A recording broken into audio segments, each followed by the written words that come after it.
Good morning all student. आप सभी लोगों का अपने यूट्यूब चैनल के अखिल ट्यूटोरियल में स्वागत है। दोस्तों, मैं आज आप लोगों को active voice and passive voice पढ़ाने जा रहा हूँ। Interchange of active and passive voice. पहले आइए जान लेते हैं एक्टिव वॉइस क्या होता है। एक्टिव वॉइस इसमें कर्ता स्वयं कार्य करता है। और पैसिव वॉइस क्या होता है, इसमें यह प्रकट किया जाता है कि वह कार्य किसके द्वारा कराया गया है। ठीक है, जैसा कि मैं आप लोगों को बता दूं, active voice to passive voice यानी एक्टिव वॉइस से पैसिव वॉइस केवल 8 टेंस का ही बनता है, जो इस प्रकार है: present indefinite, present continuous, present perfect, past indefinite, past continuous, past perfect, future indefinite, future perfect. मात्र 8 टेंसों का एक्टिव से पैसिव वॉइस बनता है। देखिए, मैं आपको बता दूं कि एक्टिव वॉइस में इन टेंसों की हेल्पिंग वर्ब क्या होती है और पैसिव वॉइस में क्या होती है। तो आइए सबसे पहले मैं एक्टिव वॉइस यानी एवी यहाँ पे लिख दे रहे हैं और यहाँ पे पीवी यानी पैसिव वॉइस। देखिए, एक्टिव वॉइस में प्रेजेंट इंडेफिनिट की जो हेल्पिंग वर्ब होती है वो डू या डज होती है। क्या होती है? डू या डज। लेकिन जब इसको एक्टिव वॉइस से पैसिव वॉइस चेंज करते हो तो यह इज, एम, आर यानी सब्जेक्ट के अनुसार यहाँ पे चेंज हो जाता है। और आप लोग पता होगा, आप लोग टेंस पढ़े होंगे, प्रेजेंट कंटीन्यूअस की सहायक क्रिया इज, एम और आर होती है। इसमें भी एक्टिव वॉइस से पैसिव वॉइस बनाते समय is, am, are plus being जुड़ जाता है। इसमें क्या जुड़ जाता है? बीइंग जुड़ जाता है। अब आइए बताते हैं प्रेजेंट परफेक्ट। प्रेजेंट परफेक्ट सबको सहायक क्रिया पता होगा, हैज या हैव। तो जब इसका एक्टिव से पैसिव वॉइस बनाते हैं तो हैज, हैव, हैज या हैव प्लस बीन यानी हैव बीन या हैज बीन। ठीक है, यहाँ पे हैज होगा, हैज बीन या हैव बीन। ठीक है ना। इसी तरह से पास्ट इंडेफिनिट की सहायक क्रिया सबको पता होगी। सभी कर्ताओं के साथ डेट का प्रयोग किया जाता है। इसमें प्रेजेंट इंडेफिनिट के अफर्मेटिव सेंटेंस में सेकंड फॉर्म लगता है, बाकी सब में फर्स्ट फॉर्म लगता है। आप लोग टेंस पढ़े ही होंगे। तो आइए मैं आपको बताता हूँ। पास्ट इंडेफिनिट में एक्टिव वॉइस में डिड, पैसिव वॉइस में वाज या वर का प्रयोग किया जाता है। और पास्ट कंटीन्यूअस टेंस की सहायक क्रिया क्या होती है? वाज या वर। अब इसका एक्टिव से पैसिव जब बनाते हैं तो वाज, वर में बीइंग को जोड़ देते हैं। क्या कर देते हैं? बीइंग। ठीक है। पास्ट परफेक्ट की सहायक क्रिया क्या होती है? हैड। अब इसका एक्टिव से जब पैसिव बनाते हैं तो हैड बीन हो जाता है। क्या हो जाता है? Had been. ठीक है। फ्यूचर इंडेफिनिट की सहायक क्रिया सबको पता होगी, विल या शैल। क्या होती है? विल या शैल। अब जब इसका पैसिव वॉइस बनाया जाता है तो विल बी या शैल बी यानी विल में भी जोड़ देते हैं और शैल में भी जोड़ देते हैं। विल बी या शैल बी पैसिव वॉइस में। अब आइए फ्यूचर परफेक्ट। फ्यूचर परफेक्ट की सहायक क्रिया सबको पता होगा, विल हैव या शैल हैव होता है ना। अब जब इसका हम पैसिव वॉइस बनाते हैं तो will have been, will have been या शैल हैव बीन या शैल हैव बीन। यानी एक्टिव वॉइस में इसकी सहायक क्रिया ये सामने आपकी है और पैसिव वॉइस की ये इधर हुई। इतना आपको समझ में आ गया? आइए मैं आगे बताता हूँ इसमें होता क्या है। ठीक है, इसमें यानी एक्टिव से पैसिव हम कैसे बनाएंगे और सारे प्रोसेस क्या हैं। रूल नंबर फर्स्ट, एक्टिव से पैसिव बनाते समय ऑब्जेक्ट को सब्जेक्ट और सब्जेक्ट को ऑब्जेक्ट के स्थान पर लिखते हैं तथा ऑब्जेक्ट के पहले प्रायः बाई लगा देते हैं। अब यहाँ पे रूल में इसलिए प्रायः दिया है, प्रायः का मतलब होता है कि अक्सर बाई ही यूज किया जाता है। इसके अलावा और भी प्रीपोजिशन होते हैं जिनका प्रयोग किया जाता है, जैसे टू होता है, एट होता है, तो वे सब एक्सेप्शन में होते हैं, मैं आगे आपको पढ़ा दूंगा। तो देखिए एक्टिव से पैसिव बनाते समय जो सब्जेक्ट से ऑब्जेक्ट चेंज होता है वो कैसे होता है। मान लीजिए यहाँ पे आपका सब्जेक्ट है, ठीक है, सब्जेक्ट है ही, ठीक है, और यहाँ पे मान लीजिए इसको हम डॉट डॉट कर दे रहे हैं, यहाँ पे आपका ऑब्जेक्ट है, ऑब्जेक्ट मान लीजिए ए बुक है, दिखाई पड़ रहा है, ऑब्जेक्ट क्या है, ए बुक। अब देखिए जब हम ये एक्टिव वॉइस का हो गया, ये क्या हो गया, एक्टिव वॉइस सेंटेंस हो गया। अब हम जब पैसिव वॉइस बनाएंगे तो ऑब्जेक्ट को हम सब्जेक्ट बना लेंगे, यानी ऑब्जेक्ट हमारा क्या है, ए बुक है, तो यहाँ सबसे पहले हम क्या लिख देंगे, ए बुक, ठीक है। अब सब्जेक्ट को हम क्या बना देंगे, ऑब्जेक्ट बना देंगे। ऑब्जेक्ट क्या है, ही है, तो यहाँ इस तरफ आएगा तो क्या हो जाएगा, हिम, ठीक है। आप लोग केस पढ़े ही होंगे। और हिम के पहले यहाँ पे देखिए ऑब्जेक्ट के पहले प्रायः बाई लगा देते हैं, यहाँ पे हम क्या लगा देंगे, बाई, ठीक है। बाकी जो बीच में हमारे सेंटेंस रहेगा उसको कंप्लीट कर देंगे। दिए हुए मेन वर्ब को पास्ट पार्टिसिपल यानी थर्ड फॉर्म में बदल देते हैं।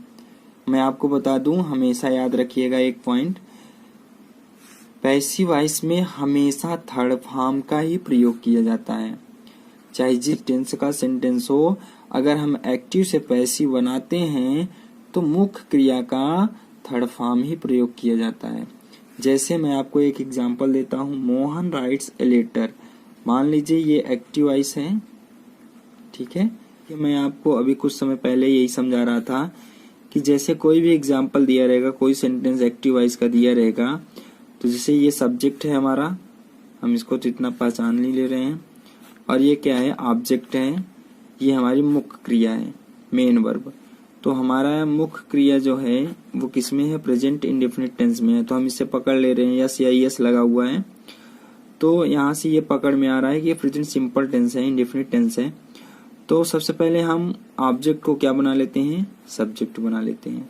तो ए लेटर हो गया। अब ए लेटर है यानी सिंगुलर सब्जेक्ट है, तो अकॉर्डिंग टू सब्जेक्ट इज लगेगा पैसिव वॉइस में, ठीक है, ए लेटर इज। और मैंने बताया पैसिव वॉइस बनाते समय मुख्य क्रिया का थर्ड फॉर्म यानी पास्ट पार्टिसिपल रूप पे इसका राइट्स का क्या होगा, रिटेन होगा, ठीक है, रिटेन। आगे मैंने रूल में बताया था आपको कि ऑब्जेक्ट के पहले प्रायः किसका प्रयोग किया जाता है, बाई का, ठीक है, प्रायः यानी अक्सर किसका प्रयोग किया जाता है, बाई का। और मोहन सब्जेक्ट था तो इसको हमने क्या बना दिया, ऑब्जेक्ट। इस तरह से आपको समझ में आ गया होगा। मैं आपको फिर से एक बार बता देता हूँ कि एक्टिव वॉइस से पैसिव वॉइस कैसे चेंज किया जाता है। एक्टिव वॉइस में देखिए, जैसे मैं एक एग्जांपल लेता हूँ, मोहन राइट्स ए लेटर, इसमें दिया हुआ है कि मोहन एक पत्र लिखता है। हम टेंस को आराम से पहचान सकते हैं क्योंकि हमारे सेंटेंस में यस या यस दिया हुआ है, तो इससे ये पता चल रहा है कि ये प्रेजेंट सिंपल टेंस है, यानी प्रेजेंट इंडेफिनिट टेंस है। तो सबसे पहले हम ऑब्जेक्ट को क्या बना लेते हैं, सब्जेक्ट में कन्वर्ट कर देते हैं, ए लेटर। अब इस लेटर के अनुसार हम सहायक क्रिया का प्रयोग करेंगे, क्योंकि ये हमारा सब्जेक्ट है, ए लेटर क्या हो गया, ऑब्जेक्ट से सब्जेक्ट बन गया।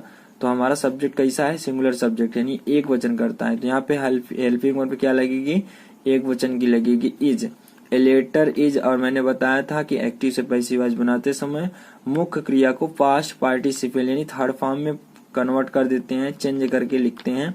तो राइट्स का थर्ड फॉर्म रिटेन होगा, a letter is written by Mohan, और मोहन यहाँ पे सब्जेक्ट है, पैसिव वॉइस बनाते समय क्या हो जाएगा, ऑब्जेक्ट हो जाएगा। और मैंने आपको रूल्स में लिखाया है कि ऑब्जेक्ट के पहले प्रायः बाई का प्रयोग किया जाता है। तो चलिए मैं आगे आपको ले चलता हूँ, असर्टिव सेंटेंसेस का एग्जाम्पल करवाता हूँ। यहाँ पे आप प्रैक्टिस कर लीजिए और जो डाउट्स होंगे क्लियर हो जाए। पहला एग्जाम्पल है हरी टीचेज मोहन। तो यहाँ पे मोहन क्या है, हमारा ऑब्जेक्ट है, हरी क्या है, सब्जेक्ट है, और टीचेज क्या है, मुख्य क्रिया है। अब टीचेज यानी प्रेजेंट इंडेफिनिट टेंस का एग्जाम्पल है। तो मोहन को हम क्या बना लिए, सब्जेक्ट बना लिए। चूंकि मोहन क्या है, सिंगुलर सब्जेक्ट है, इसलिए मोहन के साथ इज लगेगा। और टीच का थर्ड फॉर्म टाट होता है। और हरी का ऑब्जेक्ट हरी ही होगा क्योंकि ये नेम है। ठीक है, हरी का नाम हम यहाँ पे नहीं चेंज होता है। ठीक है, हरी। और मैंने बताया था कि ऑब्जेक्ट के पहले प्रीपोजिशन यानी बाई का प्रयोग किया जाता है। ठीक है, आइए मैं अगला एग्जाम्पल बताता हूँ। दे बिलीव मी, यहाँ पे दिया हुआ है दे बिलीव मी। तो मी को हम ऑब्जेक्ट को हम सब्जेक्ट में चेंज कर लेंगे, मी का आई हो जाएगा। आई के साथ एम का प्रयोग किया जाता है। अब यहाँ पे बिलीव दिया है, बिलीव का पास्ट पार्टिसिपल यानी थर्ड फॉर्म बिलीव्ड होता है। और मैंने आपको बताया था कि सब्जेक्ट को ऑब्जेक्ट में कन्वर्ट कर लेते हैं तो दे का सब्जेक्ट से ऑब्जेक्टिव फॉर्म क्या होगा, देम होगा। और एक रूल और मैंने बताया था कि ऑब्जेक्ट के पहले बाई को जरूर लगाना है। इस तरह से ये हो गया I am believed by them. ठीक है, नेक्स्ट एग्जाम्पल देखते हैं। He is praising me, he is praising me, ये कौन सा टेंस है, प्रेजेंट कंटीन्यूअस टेंस है। कैसे पता चला, क्योंकि इसकी सहायक क्रिया इज है, इज एम आर होती है, और मुख्य क्रिया में आईएनजी होती है। फर्स्ट फॉर्म और मुख्य क्रिया में आईएनजी होती है। तो वही प्रोसेस, मी को हम क्या बना लेंगे, ऑब्जेक्ट को सब्जेक्ट बना लेंगे। और सब्जेक्ट के अनुसार यहाँ पे सहायक क्रिया क्या लगेगी, एम बीइंग। एम बीइंग और प्रेजिंग का थर्ड फॉर्म हो जाएगा प्रेज्ड। और ही का सब्जेक्ट से ऑब्जेक्ट जब चेंज होगा तो हिम हो जाएगा। और मैंने आपको बताया है कि ऑब्जेक्ट के पहले बाई का प्रयोग किया जाता है। इस तरह से ये भी हो गया। नेक्स्ट एग्जांपल देखते हैं, क्या है, a snake has beaten the child. देखिए, अब ये हैज बीटन से पता चल रहा है कि ये प्रेजेंट परफेक्ट टेंस है, क्योंकि प्रेजेंट परफेक्ट टेंस की सहायक क्रिया हैज होती है, मुख्य क्रिया का थर्ड फॉर्म लगता है। ठीक है, तो आइए सबसे पहले हम ऑब्जेक्ट को सब्जेक्ट बना लेंगे। द चाइल्ड को यहाँ पे मैंने सब्जेक्ट बना लिया।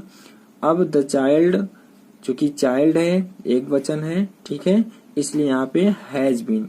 जब एक्टिव से पैसिव बनाएंगे तो हैज से क्या हो जाएगा, हैज बीन हो जाएगा। यहाँ पे मैंने हैज बीन कर दिया। और ये ऑलरेडी हमारी जो मुख्य क्रिया है वो थर्ड फॉर्म में बीटन। और ए स्नेक को हम क्या बना लेंगे, ऑब्जेक्ट बना लेंगे। और मैंने आपको बताया है कि ऑब्जेक्ट के पहले बाई का प्रयोग किया जाता है।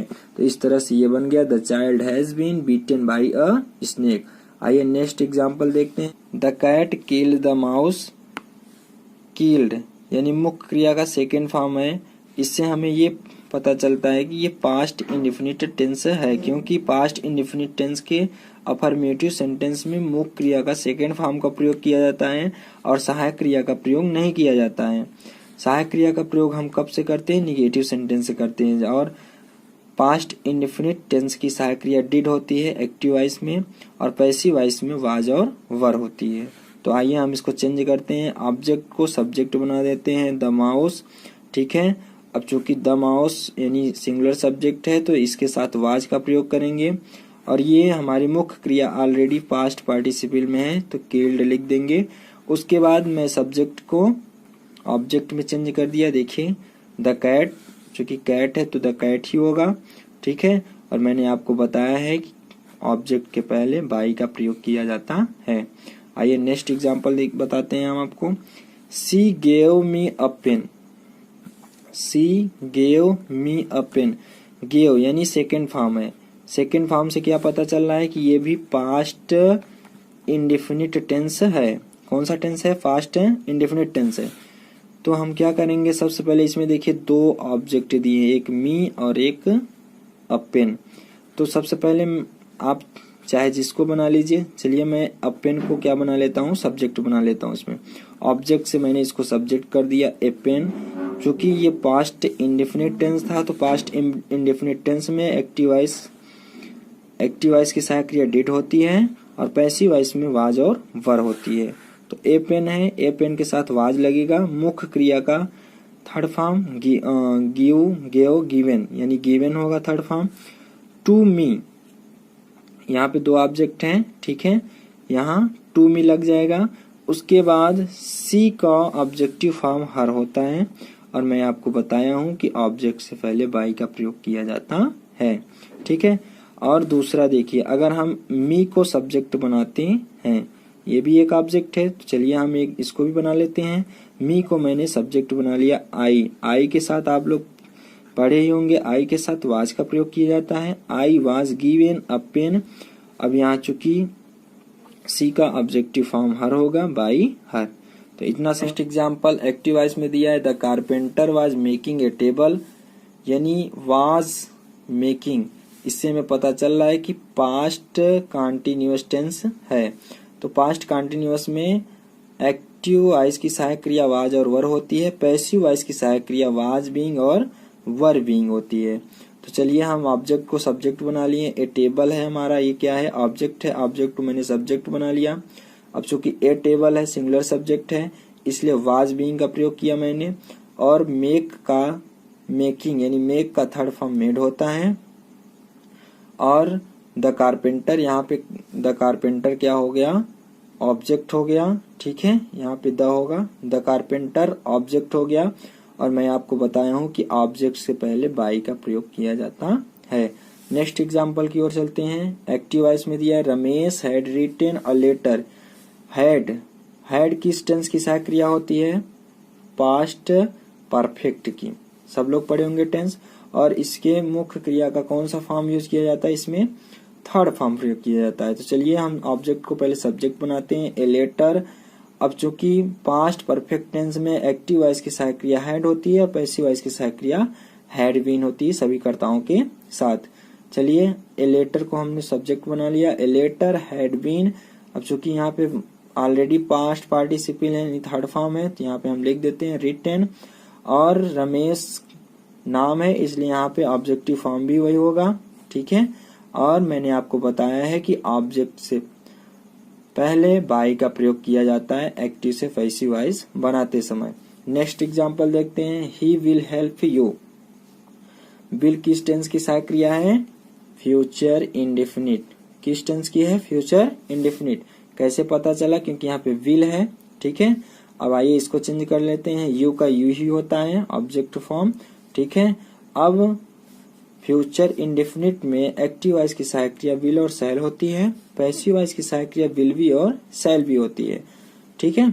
आइए यू विल बी, अब हेल्प का थर्ड फॉर्म हेल्प्ड हो जाएगा, ही का ऑब्जेक्टिव फॉर्म हिम हो जाएगा। और मैंने आपको बताया है कि ऑब्जेक्ट से पहले बाई का प्रयोग किया जाता है।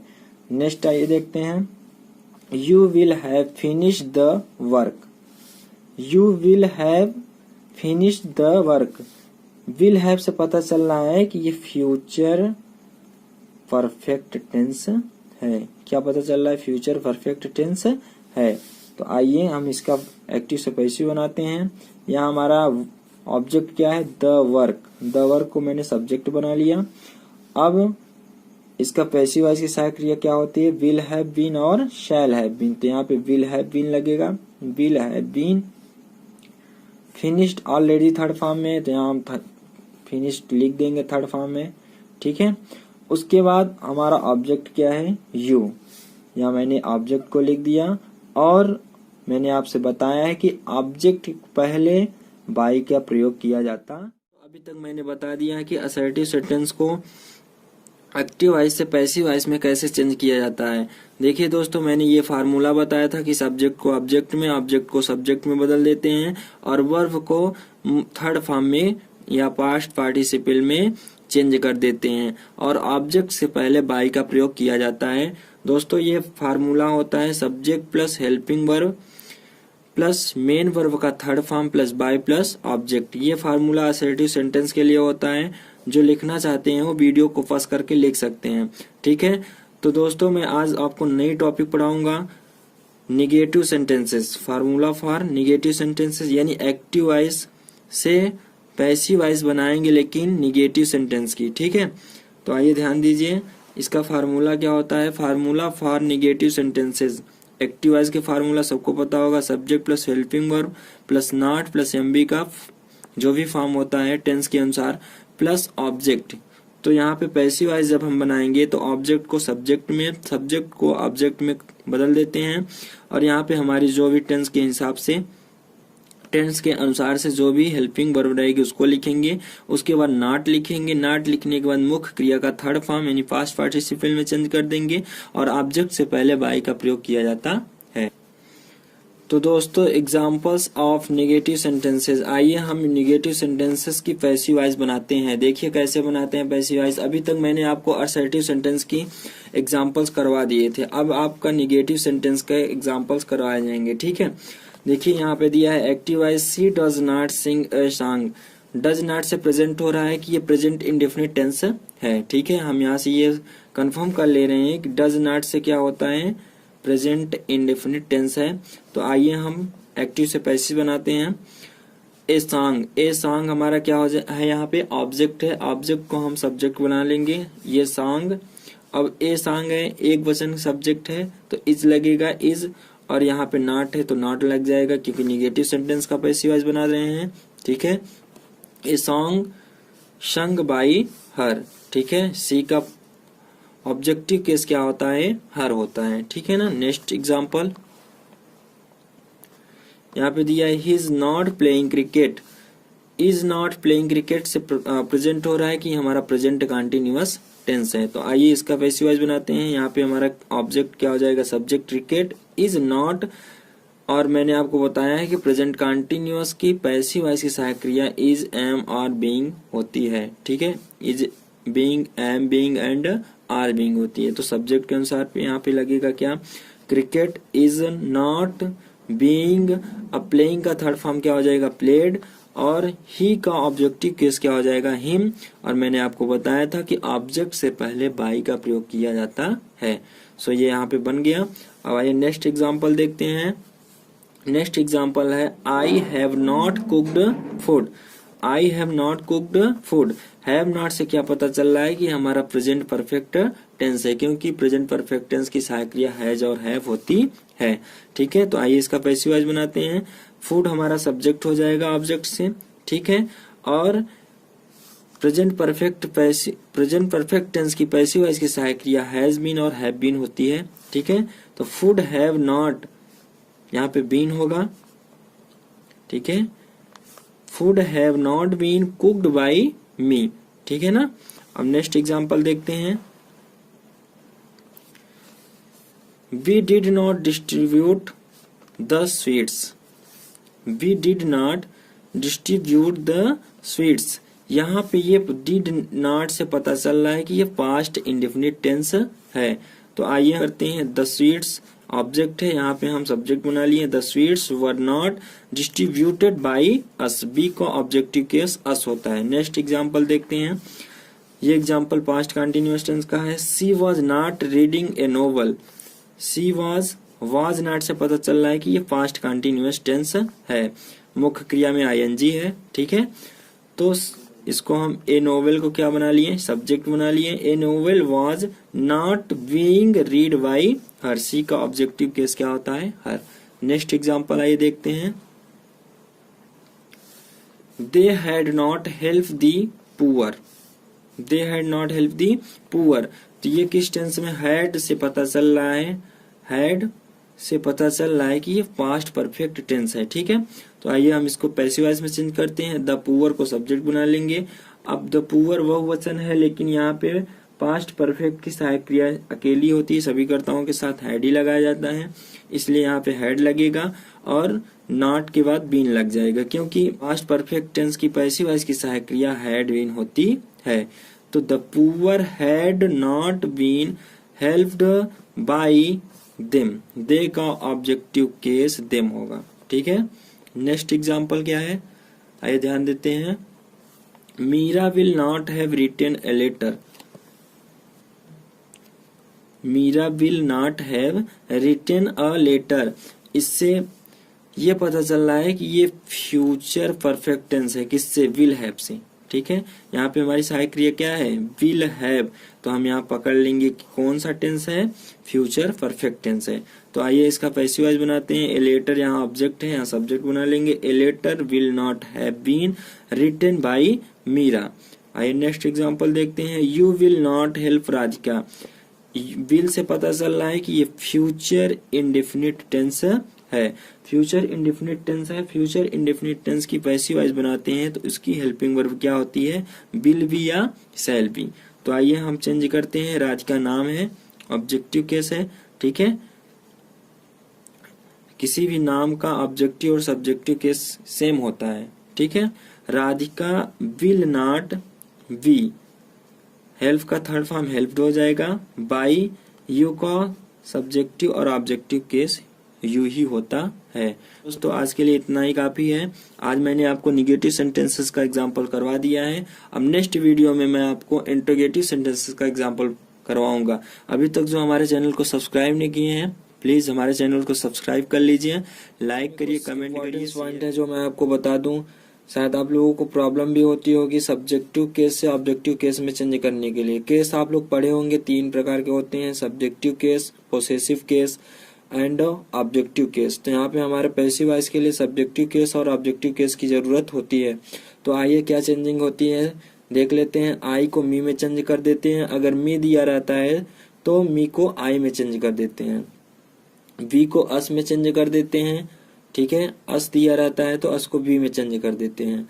यू को यू ही लिखते हैं और ही का हिम में चेंज कर देते हैं। हिम आता है तो ही में चेंज कर देते हैं। सी को हर में चेंज कर देते हैं। अगर हर आता है तो सी में चेंज कर देते हैं। दे को दे में चेंज कर देते हैं। दे को देम में चेंज कर देते हैं। अगर देम आता है तो दे में चेंज कर देते हैं। यहाँ पे देखिए नेम फीमेल यानी जैसे राधा हो गया, या नेम मेल जैसे मोहन हो गया। यदि किसी व्यक्ति का नाम आता है तो वो नहीं चेंज होता है। ऑब्जेक्टिव केस और सब्जेक्टिव केस में सेम होता है, चाहे वो राधा हो गया चाहे मोहन हो गया। तो इस प्रकार से ये चेंजिंग होती है सब्जेक्टिव केस से ऑब्जेक्टिव केस में। और मैंने यहाँ पे बाई इसलिए लगा दिया है क्योंकि पैसिव वॉइस बनाते समय ऑब्जेक्ट से पहले बाई का प्रयोग किया जाता है। तो दोस्तों अभी तक मैंने आपको असर्टिव सेंटेंस बताया, उसके बाद निगेटिव सेंटेंस का एग्जांपल करवाया। आज मैं आप लोगों को इंटरोगेटिव सेंटेंस के बारे में बताऊंगा। तो सबसे पहले इंटरोगेटिव सेंटेंस का आपको फार्मूला बता देता हूं। उससे पहले आप लोग कॉपी पेन लेकर बैठ जाइए, क्योंकि आप लोग वीडियो देखेंगे तो तुरंत भूल जाएंगे। अगर कुछ इंपॉर्टेंस पॉइंट को नोट कर लेंगे तो नहीं भूलेंगे। सबसे पहले आप लोग इंटरोगेटिव सेंटेंस का फार्मूला लिख लीजिए, वीडियो को पॉज करके या स्क्रीनशॉट ले लीजिए। देखिए ये फार्मूला मैं आपको बता रहा हूँ। Formula for interrogative sentence. सबसे पहले मैं एक्टिव वॉइस का बता रहा हूँ। एक्टिव वॉइस में यहाँ हेल्पिंग वर्ब होगी, किसी भी टेंस की हो सकती है हेल्पिंग वर्ब। मान लीजिए डू हो गई या डज हो गई, ऐसे करके, ठीक है। किसी भी टेंस की हो सकती है। उसके बाद यहाँ पे सब्जेक्ट होता है। उसके बाद यहाँ मुख्य क्रिया। मुख्य क्रिया आपकी टेंस के अनुसार यहाँ पे third form, second form, first form जो भी होगा, ठीक है। उसके बाद ऑब्जेक्ट होता है। उसके बाद लास्ट में क्या होता है, क्वेश्चन मार्क। क्वेश्चन मार्क लगाना अति आवश्यक होता है। उसके बाद इसका एक्टिव वॉइस से जब हम पैसिव वॉइस बनाएंगे इंटरोगेटिव सेंटेंस का, तो देखिए क्या चेंजिंग होती है। हेल्पिंग वर्ब को बाहर ही लिखते हैं पैसिव वॉइस में भी। अब यहाँ पे पैसिव वॉइस टेंस के अनुसार पैसिव वॉइस की सहायक क्रिया लिखी जाती है। अब यहाँ ऑब्जेक्ट को हम सब्जेक्ट में चेंज कर देंगे और सब्जेक्ट को ऑब्जेक्ट में, ठीक है। यहाँ मुख्य क्रिया का थर्ड फॉर्म आपको पता ही है, पैसिव वॉइस में मुख्य क्रिया का थर्ड फॉर्म फिक्स है लिखना, ठीक है। प्लस बाई, यहाँ पे बाय लिखना है, फिर सब्जेक्ट को ऑब्जेक्ट में कन्वर्ट कर देना है। तो आइए मैं आपका इंटरोगेटिव सेंटेंस का एग्जांपल करवाता हूँ एक्सरसाइज। सबसे पहले देखिए एक्टिव वॉइस में दिया है do you write a letter. Do से क्या पता चल रहा है कि ये प्रेजेंट इंडेफिनिट टेंस है और एक्टिव वॉइस की सहायक क्रिया क्या होती है, डू या डज। लेकिन प्रेजेंट इंडेफिनिट टेंस की एक्टिव वॉइस की सहायक क्रिया डू डज होती है, लेकिन पैसिव वॉइस में इज एम आर होती है। यहाँ पे देखिए मैंने सहायक क्रिया भी साथ में लिख दिया है, आप लोग ध्यान से देखते जाइएगा और नोट तो जरूर करिएगा। Do you write a letter, इसका हम पैसिव वॉइस बनाएंगे। डू के जगह क्या हो जाएगा, इज हो जाएगा, क्योंकि ए लेटर क्या है, सिंगुलर सब्जेक्ट है, ठीक है। ये हमारा जो सब्जेक्ट है ये एक वचन का है, तो यहाँ पे इज हो जाएगा। इज के बाद राइट का थर्ड फॉर्म लिखेंगे रिटेन, और मैंने आपको बताया कि ऑब्जेक्ट से पहले किसका प्रयोग किया जाता है, बाई का। तो यहाँ बाई लिख देंगे, उसके बाद यहाँ सब्जेक्ट को उठाकर ऑब्जेक्ट कर देंगे। यहाँ हमारा सब्जेक्ट क्या था, यू, यू की no changing, subject objective case में क्या होगा, you question mark. Next example देखिए, are you calling the servant, are you calling the servant, are से प्रेजेंट हो रहा है कि ये प्रेजेंट कंटीन्यूअस टेंस है। प्रेजेंट कंटीन्यूअस टेंस की सहायक क्रिया इज, एम, आर होती है, लेकिन पैसिव वॉइस में बी फॉर्म प्लस बीइंग होती है। बी फॉर्म का मतलब is, am, are and being, BEING, ठीक है। यहाँ पे मैं लिखा हूं, ध्यान से देख लीजिए। तो आइए चेंज करते हैं, द सर्वेंट जो है यहाँ सिंगुलर है, ठीक है। तो इज द सर्वेंट बीइंग, काल का थर्ड फॉर्म कॉल्ड हो जाएगा, बाई उसके बाद यू का ऑब्जेक्टिव यू होता है। इस प्रकार से ये पैसिव वॉइस में चेंज हो गया। नेक्स्ट एग्जांपल देखते हैं,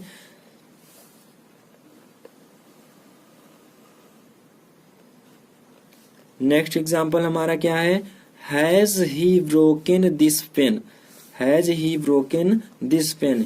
हैज से हमें यह पता चलता है कि ये जो हमारा टेंस है प्रेजेंट परफेक्ट टेंस है, और प्रेजेंट परफेक्ट टेंस की सहायक क्रिया हैज और हैव होती है। मुख्य क्रिया में हमेशा किसका यूज किया जाता है, थर्ड फॉर्म का यूज किया जाता है। तो पैसिव वॉइस में भी मुख्य क्रिया का थर्ड फॉर्म यूज किया जाता है। तो यहाँ पे फॉर्म को हमें बदलने की जरूरत नहीं है। ब्रोकन है तो ब्रोकन को लिख देना है।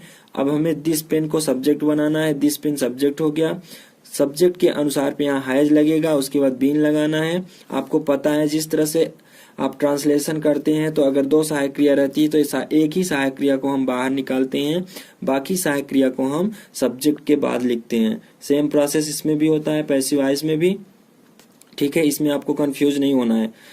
आगे फिर से देख लीजिए, जिस प्रकार से हम ट्रांसलेशन करते समय दो, अगर सहायक क्रिया दो पार्ट में होती है, तीन पार्ट में होती है, तो एक पार्ट को बाहर निकाल देते हैं, बाकी पार्ट को हम सब्जेक्ट के बाद ही लिखते हैं, ज्यों का त्यों, ठीक है। तो has this pen been, broken का थर्ड फॉर्म ब्रोकन ऑलरेडी दिया हुआ है, ठीक है।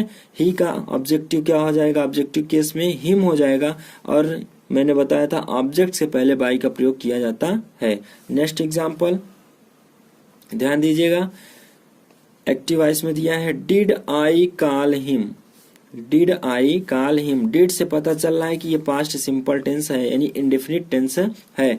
तो एक्टिव वॉइस में इसके साथ किया गया होती है, डिड होती है। पैसिव वॉइस में वाज और वर होती है। तो आइए देखते हैं हमारा सब्जेक्ट कैसा है, एक वचन का है, ठीक है। क्योंकि हिम को हम अगर ऑब्जेक्टिव केस से सब्जेक्टिव केस में चेंज करेंगे तो क्या हो जाएगा, ही ना होगा।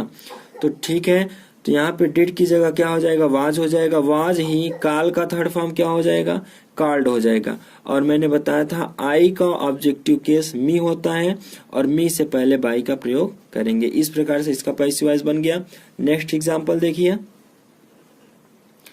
Active voice, were they playing hockey, were they playing hockey. Was और वर किसकी सहायक क्रिया होती है, पास्ट कंटिन्यूअस टेंस की सहायक क्रिया होती है। यानी यहाँ एक्टिव वॉइस में पास्ट कंटिन्यूअस टेंस की सहायक क्रिया दिया है, और पैसिव वॉइस में इसकी सहायक क्रिया बी प्लस बीइंग, यानी बी का मतलब वाज और वर और प्लस बीइंग जुड़ा होता है। तो आइए इसका पैसिव वॉइस करते हैं। हॉकी एक वचन करता है, यानी सिंगुलर सब्जेक्ट है, इसलिए वाज लगा। वाज हॉकी, प्ले का थर्ड फॉर्म प्लेड होगा। दे का ऑब्जेक्टिव क्या होता है, देम होता है। और मैंने आपको बताया था कि ऑब्जेक्ट से पहले बाई का प्रयोग किया जाता है। नेक्स्ट एग्जांपल ध्यान दीजिए, had Meera finished the work, had Meera finished the work. Had और फिनिश्ड, इससे पता चल रहा है कि ये पास्ट परफेक्ट टेंस है, क्योंकि पास्ट परफेक्ट टेंस की सहायक क्रिया क्या होती है, हैड होती है। मुख्य क्रिया का थर्ड फॉर्म यूज किया जाता है। तो पैसिव वॉइस में इसकी सहायक क्रिया हैड बीन होती है। तो आइए चेंज करते हैं, द वर्क ऑब्जेक्ट है, उसको हम सब्जेक्ट बना लेते हैं, और यहाँ पे हैड लगेगा क्योंकि इंट्रोगेटिव सेंटेंस है। उसके बाद बीन लग गया यहाँ पे, देखिए, क्योंकि पैसिव वॉइस की सहायक क्रिया क्या होती है, हैड बीन। तो दो सहायक क्रिया मैंने बताया आपको, अगर दो सहायक क्रिया रहेगी, सहायक क्रिया का दो पार्ट रहेगा, तो एक पार्ट सब्जेक्ट के पहले और एक पार्ट सब्जेक्ट के बाद लिखा जाता है। अब यहाँ पे मुख्य क्रिया का थर्ड फॉर्म ऑलरेडी दिया हुआ है, फिनिश्ड, फिनिश्ड लिख देंगे ज्यों कहते हो। उसके बाद आपको बताए हैं मीरा हमारी सब्जेक्टिव केस थी, तो यहाँ पे आएंगे तो ऑब्जेक्टिव केस मीरा ही लिखा जाएगा। ऑब्जेक्ट से पहले बाई का प्रयोग किया जाता है। इस प्रकार से इसकी भी पैसिव वॉइस बन गई। नेक्स्ट एग्जाम्पल देखते हैं, आई विल और बाई, यानी बाई फर्स्ट फॉर्म में है, मेन वर्ब किस में है, फर्स्ट फॉर्म में है। तो विल से हमें यह पता चल रहा है, विल किस टेंस की सहायक क्रिया होती है? फ्यूचर इंडेफिनिट की। फ्यूचर इंडेफिनिट टेंस की सहायक क्रिया विल और शैल होती है, और फ्यूचर इंडेफिनिट की पैसिव वॉइस की सहायक क्रिया विल बी और शैल बी होती है। तो आइए हम इसको पैसिव वॉइस में चेंज करते हैं। द बुक से पहले विल लगाएंगे, उसके बाद द बुक, उसके बाद बी, ठीक है। फिर बाई को हम थर्ड फॉर्म वाट लिख देंगे। यू सब्जेक्टिव केस है, सब्जेक्टिव केस यहाँ ऑब्जेक्टिव केस में जाएगा, यानी सब्जेक्ट से ऑब्जेक्ट बनेगा, तो यू का यू ही लिखा जाएगा। और मैं आपको बताया हूं कि ऑब्जेक्ट से पहले बाई का प्रयोग किया जाता है। आइए नेक्स्ट एंड लास्ट एग्जाम्पल आपको बताते हैं। एक्टिव वॉइस में क्या दिया है? Will she have sung a song.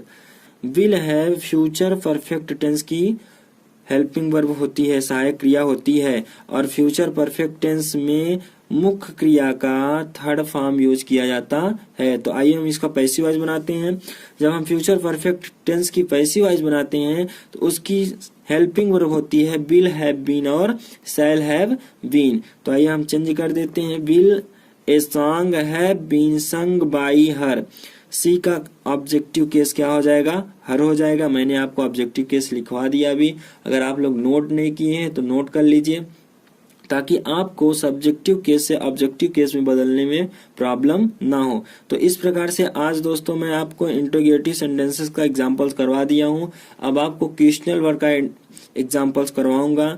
तो दोस्तों हमारे चैनल को अभी तक जो सब्सक्राइब नहीं किए हैं सब्सक्राइब कर लें और बेल आइकन को जरूर प्रेस करें, ताकि आने वाली वीडियो आपको समय से मिलती रहे। तो आइए दोस्तों मैं आपको बताता हूँ formula for interrogative plus negative sentences.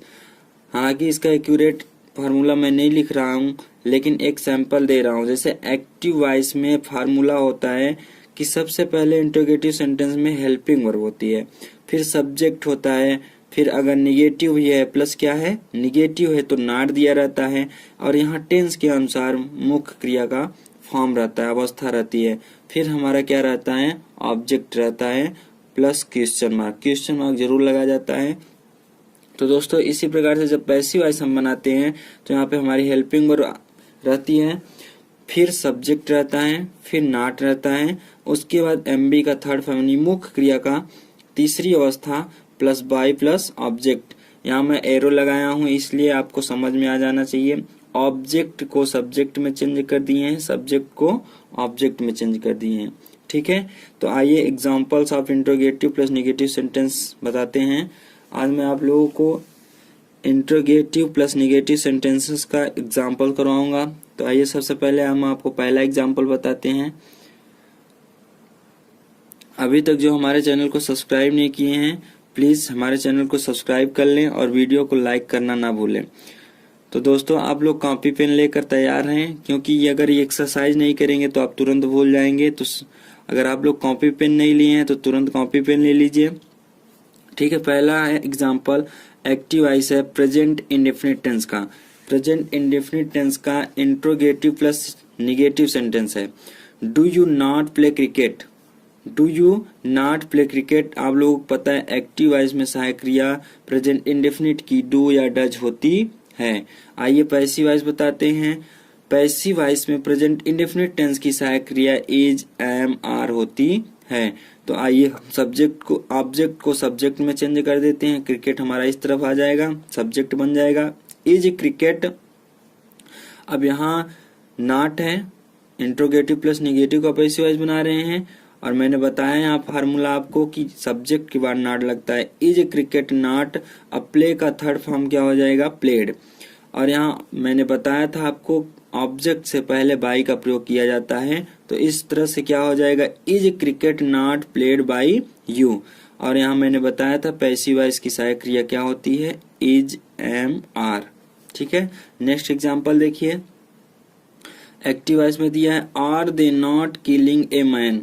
Are से पता चल रहा है और आईएनजी से कि ये प्रेजेंट कंटिन्यूअस टेंस है, और प्रेजेंट कंटिन्यूअस टेंस की एक्टिव वॉइस की सहायक क्रिया इज, एम, आर होती है।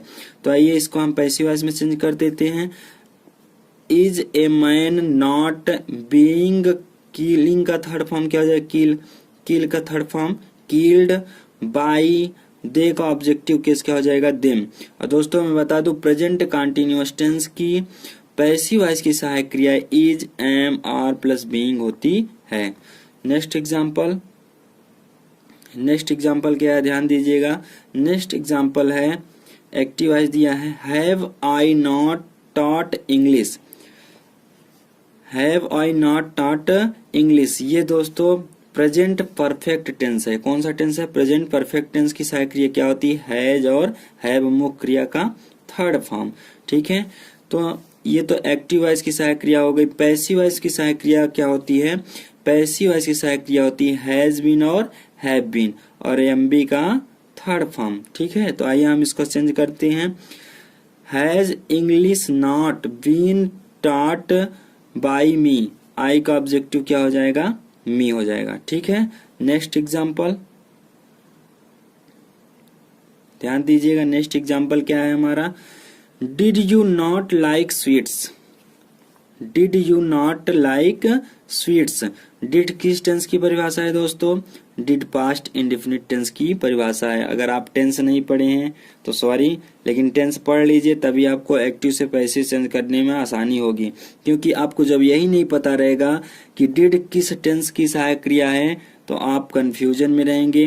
बहरहाल मैं यहाँ आपको बता रहा हूँ कि एक्टिव वॉइस में अगर डिड दिया रहेगा तो पैसिव वॉइस बनाते समय वाज और वर का प्रयोग किया जाएगा। ठीक है, और ये किस टेंस का एक्टिव वॉइस है? पास्ट इंडेफिनिट की। ठीक है, पास्ट इंडेफिनिट में एक्टिव वॉइस की सहायक क्रिया डिड होती है, पैसिव वॉइस में वाज और वर होती है। तो यहाँ सब्जेक्ट के अनुसार हम वाज और वर का यूज करते हैं। ठीक है, तो यहाँ पे हमारा स्वीट्स है यानी मिठाइयाँ हैं, तो वर स्वीट्स नॉट लाइक, लाइक का थर्ड फॉर्म लाइक्ड हो जाएगा। अब यहाँ पे ऑब्जेक्ट से पहले बाय लगेगा, यू का ऑब्जेक्टिव केस यू ही होगा। ठीक है, was she not listening music, सबसे पहले आइए हम देखते हैं ये कौन सा टेंस है। वाज है और यहाँ पे आईएनजी है। मुख्य क्रिया में, मुख्य क्रिया के फर्स्ट फॉर्म में आईएनजी है और वाज है। वाज और वर किस टेंस की सहायक क्रिया होती है? वाज और वर पास्ट कंटिन्यूअस टेंस की सहायक क्रिया होती है। तो यानी ये हमारा कौन सा टेंस है? पास्ट कंटिन्यूअस टेंस है। पास्ट कंटिन्यूअस में एक्टिव वॉइस की सहायक क्रिया वाज और वर होती है, लेकिन पास्ट कंटिन्यूअस टेंस की पैसिव वॉइस में सहायक क्रिया be plus being. Be form का मतलब होता है, मैं आपको बता देता हूँ, बी फॉर्म का मतलब होता है यहाँ पे, अगर बी फॉर्म दिया है तो बी फॉर्म का मतलब इज भी होता है, एम भी होता है, आर भी होता है, वाज और वर भी होता है। तो यहाँ पे वी फॉर्म दिया है तो आपको कॉमन सेंस होना चाहिए कि अगर पास्ट टेंस की बात की जा रही है तो यहाँ पे वाज और वर ही होगा। तो वाज बीइंग और were being past continuous tense की पैसिव वॉइस की सहायक क्रिया होती है। तो आइए हम ऑब्जेक्ट को सब्जेक्ट में बदल देते हैं। ऑब्जेक्ट हमारा क्या है? म्यूजिक, यहाँ सब्जेक्ट में लिख दिए। ठीक है, अब was music not being, listen का थर्ड फॉर्म लिसेंड, ऑब्जेक्ट से पहले बाई का प्रयोग करते हैं। सी हमारा सब्जेक्टिव केस है, सी का ऑब्जेक्टिव केस हर होगा। इस तरह से हमारा बन गया was music not being listened by her. Next example ध्यान दीजिएगा। एक्टिव वॉइस में दिया है had they not stolen a book. Had they not stolen a book, had किस टेंस की हेल्पिंग वर्ब है? सबको पता होना चाहिए, पास्ट परफेक्ट टेंस की। पास्ट परफेक्ट टेंस की हेल्पिंग वर्ब हैड होती है, मुख्य क्रिया का थर्ड फॉर्म यूज किया जाता है। तो इससे हम ये पहचान गए कि ये पास्ट परफेक्ट टेंस है। तो पास्ट परफेक्ट टेंस की एक्टिव वॉइस की सहायक क्रिया क्या होती है? हैड होती है, लेकिन पैसिव वॉइस की सहायक क्रिया क्या होती है? हैड बीन होती है। ठीक है, तो आइए हम इसका पैसिव वॉइस बनाते हैं। Had a book not been stolen by them, they का ऑब्जेक्टिव केस क्या हो जाएगा? देम। आइए नेक्स्ट एग्जांपल आपको बताते हैं। Will the postman not deliver the letter. Will the postman not deliver the letter, will किस टेंस की हेल्पिंग वर्ब है दोस्तों? Future indefinite. सबको पता होगा क्योंकि आप लोग टेंस तो पढ़े ही होंगे। आजकल तो बच्चे क्लास 5 में ही टेंस पढ़ लेते हैं, आप लोग तो क्लास 10 में पहुंच गए हैं। तो आइए मैं आपको बताता हूँ। Will the postman not deliver the letter, अब यहाँ पे मैं द लेटर को सब्जेक्ट बना लूंगा। Will the letter not be delivered by the postman. यहाँ पे पोस्टमैन को ऑब्जेक्ट में बदल देंगे और ऑब्जेक्ट से पहले बाई का प्रयोग किया जाता है। डिलीवर का थर्ड फॉर्म डिलीवर्ड हो जाएगा। और दोस्तों फ्यूचर इंडेफिनिट में पैसिव वॉइस की सहायक क्रिया मैं आपको बता दूं विल बी और शैल बी होती है। आप लोग नोट कर लीजिए, यहाँ पे मैंने लिखा है फ्यूचर इंडेफिनिट में पैसिव वॉइस की सहायक क्रिया विल बी और शैल बी मुख्य क्रिया का थर्ड फॉर्म प्रयोग किया जाता है। नेक्स्ट एंड लास्ट एग्जाम्पल देखिए, will he not have taught मी। देखिए विल हैव से पता चल रहा है विल और हैव किस टेंस की हेल्पिंग वर्ब होती है फ्रेंड्स। विल हैव और shall have future perfect tense की हेल्पिंग वर्ब होती है। तो आइए देखते हैं फ्यूचर परफेक्ट टेंस की एक्टिव वॉइस दिया है will he not have taught me. Subjective case में चेंज करेंगे तो मी का क्या हो जाएगा, आई हो जाएगा। अब यहाँ पे विल है तो आप यहाँ विल भी यूज कर सकते हैं और शैल भी यूज कर सकते हैं, आपका क्वेश्चन गलत नहीं होगा। यदि आप शैल भी यूज करते हैं तो भी सही है। फ्यूचर परफेक्ट या फ्यूचर टेंस में विल का ही प्रयोग ज्यादा किया जा रहा है, ठीक है। Will I not have been taught by, अब ही का ऑब्जेक्टिव केस क्या हो जाएगा, हिम हो जाएगा। और यहाँ पे देखिए मैंने शैल का भी बता दिया है, shall I not have been taught by him. तो दोस्तों आई और बी के साथ शैल का प्रयोग करते हैं, बाकी सभी कर्ताओं के साथ विल का प्रयोग। तो दोस्तों टॉपिक लेकर हाजिर हूँ। रूल नंबर फर्स्ट है जो प्रश्नवाचक यानी WH फैमिली। WH फैमिली में क्या क्या आता है दोस्तों, अभी मैं आगे आपको बताता हूँ। फैमिली जैसे व्हाट WH से स्टार्ट होती है जो, ठीक है। व्हेन ये भी WH से स्टार्ट होती है। वेयर वाई ETC तथा हु को छोड़कर, देखिए हु को छोड़ दीजिए। अभी मैं लास्ट में इसके लिए एक अलग से रूल और एग्जाम्पल्स करवा दूंगा। से प्रारंभ होते हैं उनका पैसिव वॉइस इस प्रकार से बनाते हैं। आइए देखते हैं। एग्जाम्पल है when does he help me, when does he help me. तो यहाँ पे क्या करेंगे, जो हमारा WH फैमिली दिया रहेगा उसको सेम हियर यहाँ पे लिख देंगे, नो चेंजिंग। यहाँ पे क्या होगा, नो चेंजिंग, ठीक है। WH फैमिली को पैसिव वॉइस बनाते समय नो चेंजिंग करेंगे। और आपको पता है ये प्रेजेंट इंडेफिनिट टेंस है। प्रेजेंट इंडेफिनिट टेंस में एक्टिव वॉइस की सहायक क्रिया डू और डज होती है, लेकिन पैसिव वॉइस में सहायक क्रिया इज, एम, आर होती है। तो यहाँ पे हमारा सब्जेक्ट कैसा है, यहाँ ऑब्जेक्ट मी है। मी हमारा किस में चेंज हो जाएगा, सब्जेक्ट में। तो मी हमारा यहाँ आई में हो जाएगा, तो आई के हिसाब से यहाँ पे क्या लगेगा, एम लगेगा। व्हेन एम आई, अब मुख्य क्रिया का फर्स्ट फॉर्म किस में हो जाएगा, थर्ड फॉर्म में हो जाएगा। हेल्प का क्या हो जाएगा, helped.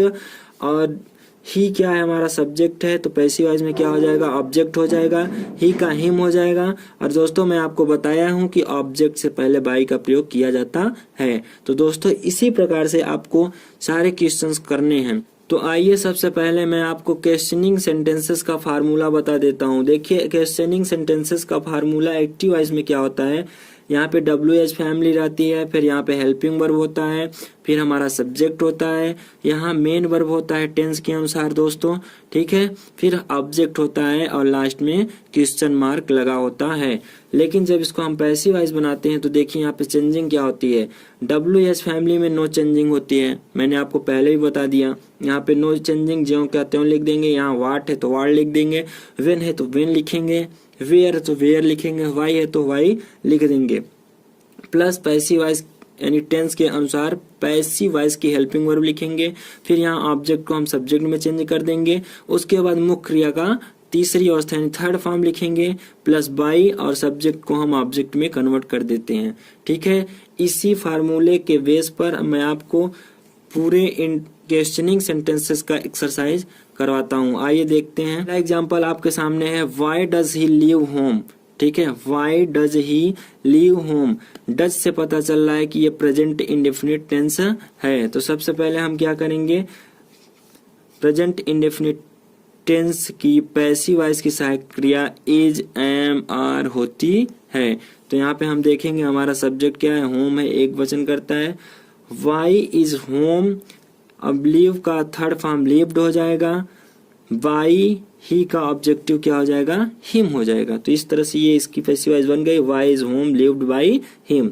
Next example, when are they playing hide and seek. Hide and seek का मतलब होता है आंख मिचौली या लुका छिपी, ठीक है। तो यहाँ पे हम नो चेंजिंग वेन को नो चेंजिंग ज्यों का त्यों लिख देंगे हमारे फार्मूले के हिसाब से, ठीक है। उसके बाद यहाँ पे हमारा ऑब्जेक्ट सब्जेक्ट हो जाएगा, सब्जेक्ट के अनुसार हम यहाँ पे इज लगा देंगे। और आपको पता है कि प्रेजेंट कंटीन्यूअस टेंस के पैसिव वॉइस की सहायक क्रिया is being, am being and are being होती है। तो दोस्तों यहाँ पे हम क्या कर देंगे, when is hide and sick being. यहाँ पे दोस्तों जब हेल्पिंग वर्ब के 2 या 3 पार्ट होते हैं तो फर्स्ट पार्ट को हम हेल्पिंग वर्ब को सब्जेक्ट से पहले लिख देते हैं और सेकेंड पार्ट को सब्जेक्ट से बाद में लिखते हैं। उसके बाद मुख्य क्रिया का थर्ड फॉर्म यानी प्ले का थर्ड फॉर्म प्लेड हो जाएगा। उसके बाद बाई का यूज किया जाता है और सब्जेक्ट को हम ऑब्जेक्ट में कन्वर्ट कर देते हैं, यानी दे का देम हो गया। तो इस तरह से इसका पैसिव वॉइस बन गया, when is hide and sick being played by them. आइए नेक्स्ट एग्जाम्पल बताते हैं, बने रहिए हमारे वीडियो में। अगर आपको एक्टिव पैसिव सीखना है तो दोस्तों कॉपी पेन जरूर यूज करें ताकि आप कभी भूले ना, क्योंकि आप अभी वीडियो देखकर तुरंत भूल जाएंगे। अगर आप कॉपी में एक बार नोट कर लेंगे तो दोबारा भी देख सकते हैं। तो आइए मैं आपको नेक्स्ट एग्जांपल बताता हूँ। Where have you bought this pen, ठीक है। Where have you bought this pen, ये मुख्य क्रिया का थर्ड फॉर्म है। यहाँ पे हैव है यानी हमारा ये बता रहा है कि ये प्रेजेंट परफेक्ट टेंस है। हेल्पिंग वर्ब ये बता रही है कि कौन सा टेंस है, प्रेजेंट परफेक्ट टेंस है। प्रेजेंट परफेक्ट टेंस की एक्टिव वॉइस की सहायक क्रिया हैज और हैव होती है। तो आइए हम इसको पैसिव वॉइस में चेंज कर देते हैं। तो क्या होगा, यहाँ हमने बताया कि WH फैमिली में नो चेंजिंग, ठीक है। वेयर हैज दिस पेन एक वचन करता है हैज। उसके बाद यहाँ पे प्रेजेंट परफेक्ट टेंस की पैसिव वॉइस की सहायक क्रिया हैज बीन और हैव बीन होती है। तो दोस्तों हेल्पिंग वर्ब के 2 पार्ट हैं, तो फर्स्ट पार्ट को हम सबसे पहले लिख देंगे, उसके बाद सब्जेक्ट को लिखेंगे और हेल्पिंग वर्ब के दूसरी पार्ट सब्जेक्ट के बाद लिखते हैं। और यहाँ पे बॉट ऑलरेडी थर्ड फॉर्म में है क्योंकि प्रेजेंट परफेक्ट टेंस में मुख्य क्रिया का यानी एमबी का थर्ड फॉर्म ही प्रयोग किया जाता है। तो दोस्तों यहाँ बॉट का वर्ड लिख देंगे और बाई यू का सब्जेक्टिव केस यू होता है और ऑब्जेक्टिव केस भी यू ही होता है। इस तरह से पैसिव वॉइस बन गया, where has this pen been bought by you. आइए नेक्स्ट एग्जांपल देखते हैं। When did you kill it, when did you kill it. Did किस टेंस का हेल्पिंग वर्ब है दोस्तों, past indefinite. Past indefinite tense का हेल्पिंग वर्ब है यानी active voice. Past indefinite active voice की हेल्पिंग क्या होती है, डिड होती है। तो दोस्तों आइए हम इसका पैसिव वॉइस बनाते हैं। तो दोस्तों पास्ट इंडेफिनिट टेंस के पैसिव वॉइस की हेल्पिंग वर्ब क्या होती है, वाज और वर होती है। तो दोस्तों यहाँ पे हम चेंज करेंगे, इट हमारा क्या है, एक वचन करता है यानी यहाँ पे ऑब्जेक्ट है, इट का ऑब्जेक्ट क्या होगा, इट ऑब्जेक्ट से चेंज होगा, सब्जेक्ट में भी इट होगा, ठीक है। यहाँ वेन है, नो चेंजिंग मैंने आपको बता दिया। वेन वाज इट, कील का थर्ड फॉर्म कील्ड हो जाएगा, बाई यू को यू ही लिखते हैं, ठीक है ना। इस तरह से यह बन गया, when was it killed by you. Next example, what were they doing there. What were they doing there, were से क्या पता चल रहा है कि ये पास्ट कंटीन्यूअस टेंस है, ठीक है। पास्ट कंटीन्यूअस टेंस में एक्टिव वॉइस की हेल्पिंग वर्ब वाज और वर होती है। पैसिव वॉइस की हेल्पिंग वर्ब वाज बीइंग, मैंने आपको बार बार बता रहा हूँ, was being and were being होती है। इसका पैसिव वॉइस करते हैं। यहाँ वाट है, नो चेंजिंग, ठीक है। देयर, देयर यहाँ पे देयर बहुवचन के रूप में भी प्रयोग किया जाता है, एक वचन के रूप में भी प्रयोग किया जाता है, लेकिन यहाँ पे देयर सब्जेक्ट का कार्य कर रहा है इसलिए यहाँ पे क्या लगेगा, वाज। वाज देयर और उसके बाद मैंने बताया है बीइंग। बीइंग डू का यानी डूइंग या डू का फॉर्म में डन कर देंगे, डू डिड डन, ठीक है। बाई दे का ऑब्जेक्टिव केस क्या होगा, देम। इस प्रकार से इसका पैसिव वॉइस बना, what was there being done by them. Next example आइए ध्यान दीजिए। Why had you posted a letter. दोस्तों हैड और पोस्टेड यानी वर्ब का थर्ड फॉर्म से पता चल रहा है कि ये पास्ट परफेक्ट टेंस है। तो दोस्तों पास्ट परफेक्ट टेंस के एक्टिव वॉइस की हेल्पिंग वर्ब हैड होती है और पैसिव वॉइस की हैड बीन होती है। तो आइए दोस्तों हम इसका पैसिव वॉइस बनाते हैं। यहाँ पे WS फैमिली है, नो चेंजिंग, ठीक है, वाई को वाई लिख देंगे। उसके बाद यहाँ पे हैड बीन यानी दो पार्ट है। हेल्पिंग वर्ब कितने पार्ट हैं? दो पार्ट हैं। एक पार्ट को हम सब्जेक्ट से पहले, यहाँ पे हमारा ऑब्जेक्ट लेटर है, यहाँ आएगा सब्जेक्ट हो जाएगा, तो सब्जेक्ट से पहले एक पार्ट हेल्पिंग वर्ब की, उसके बाद दूसरे पार्ट को सब्जेक्ट के बाद लिखते हैं, यहाँ पे बीन हो गया। उसके बाद ये पोस्टेड हमारा वर्ब जो है ऑलरेडी थर्ड फॉर्म में है, तो यहाँ पे मैं पोस्टेड लिख दिया। उसके बाद बाई यू, इस तरह से पैसिव वॉइस बन गया, why had a letter been posted by you. आइए नेक्स्ट एग्जाम्पल बताते हैं। When will she write a letter. दोस्तों विल एंड राइट यानी फर्स्ट फॉर्म वर्ब का फर्स्ट फॉर्म है और यहाँ पे विल है। विल सेल किस टेंस की हेल्पिंग वर्ब होती है दोस्तों? Future indefinite. तो ये दोस्तों फ्यूचर इंडेफिनिट टेंस है। फ्यूचर इंडेफिनिट टेंस के पैसिव वॉइस की सहायक क्रिया विल भी और सेल भी होती है। तो आइए इसका पैसिव वॉइस बनाते हैं। यहाँ पे वेन है, वेन नो चेंजिंग, ठीक है। उसके बाद ए लेटर एक सब्जेक्ट मतलब सिंगुलर सब्जेक्ट है, ए लेटर सिंगुलर सब्जेक्ट है, तो यहाँ पे ए लेटर लिख देंगे, ऑब्जेक्ट से सब्जेक्ट बन गया।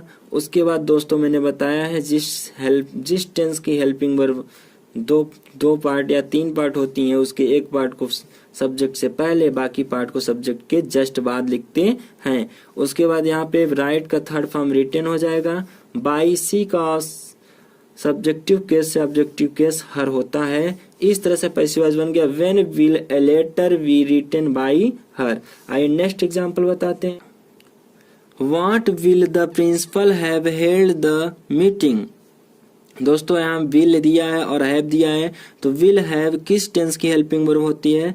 मैं आपको बता दूं फ्यूचर परफेक्ट टेंस की, ठीक है। फ्यूचर परफेक्ट टेंस की हेल्पिंग वर्ब होती है विल हैव या शैल हैव। तो यहाँ पे विल हैव दिया है और पैसिव वॉइस की हेल्पिंग वर्ब होती है विल हैव बीन। तो आइए इसकी पैसिव वॉइस बनाते हैं। मैंने आपको बताया WS फैमिली है, नो चेंजिंग। उसके बाद मैंने बताया है कि अगर हेल्पिंग वर्ब के तीन पार्ट या दो पार्ट हैं तो एक पार्ट को सब्जेक्ट से पहले लिखना है, बाकी सारे पार्ट को सब्जेक्ट के जस्ट बाद लिखना है। तो यहाँ पे हमने बिल लिख दिया। उसके बाद हमारा ऑब्जेक्ट द मीटिंग था, इसको मैंने सब्जेक्ट बना लिया द मीटिंग। उसके बाद दोनों पार्ट को जस्ट यहाँ लिख दिया, हेल्पिंग वर्ब के दोनों पार्ट को जस्ट लिख दिया। उसके बाद मुख्य क्रिया का थर्ड फॉर्म ऑलरेडी दिया हुआ है, यहाँ पे हेल्ड लिख दिए। उसके बाद बाई द प्रिंसिपल ऑब्जेक्ट, ठीक है। तो इस तरह से हमारा पैसिव वॉइस बन गया, what will the meeting have been held by the principal. तो ये बताते हैं जब एक्टिव वॉइस सेंटेंस में दो कर्म यानी डबल ऑब्जेक्ट दिए हो तो एक्टिव वॉइस से पैसिव वॉइस बनाते समय लिविंग ऑब्जेक्ट यानी सजीव कर्म को सब्जेक्ट के रूप में लिखते हैं। एग्जाम्पल आपको बताते हैं, देखिए एक्टिव वॉइस है he gave me a book. यहाँ पे देखिए अ बुक जो है नॉन लिविंग ऑब्जेक्ट है और मी जो है लिविंग ऑब्जेक्ट है। तो हमको क्या करना है, लिविंग ऑब्जेक्ट को सब्जेक्ट के रूप में चेंज कर देना है।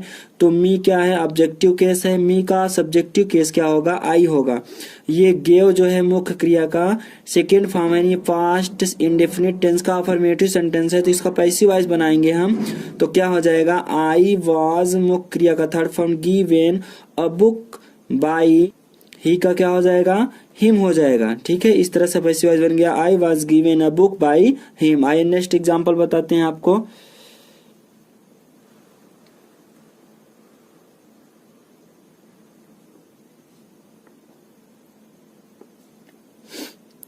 नेक्स्ट एग्जांपल है the teacher taught me English.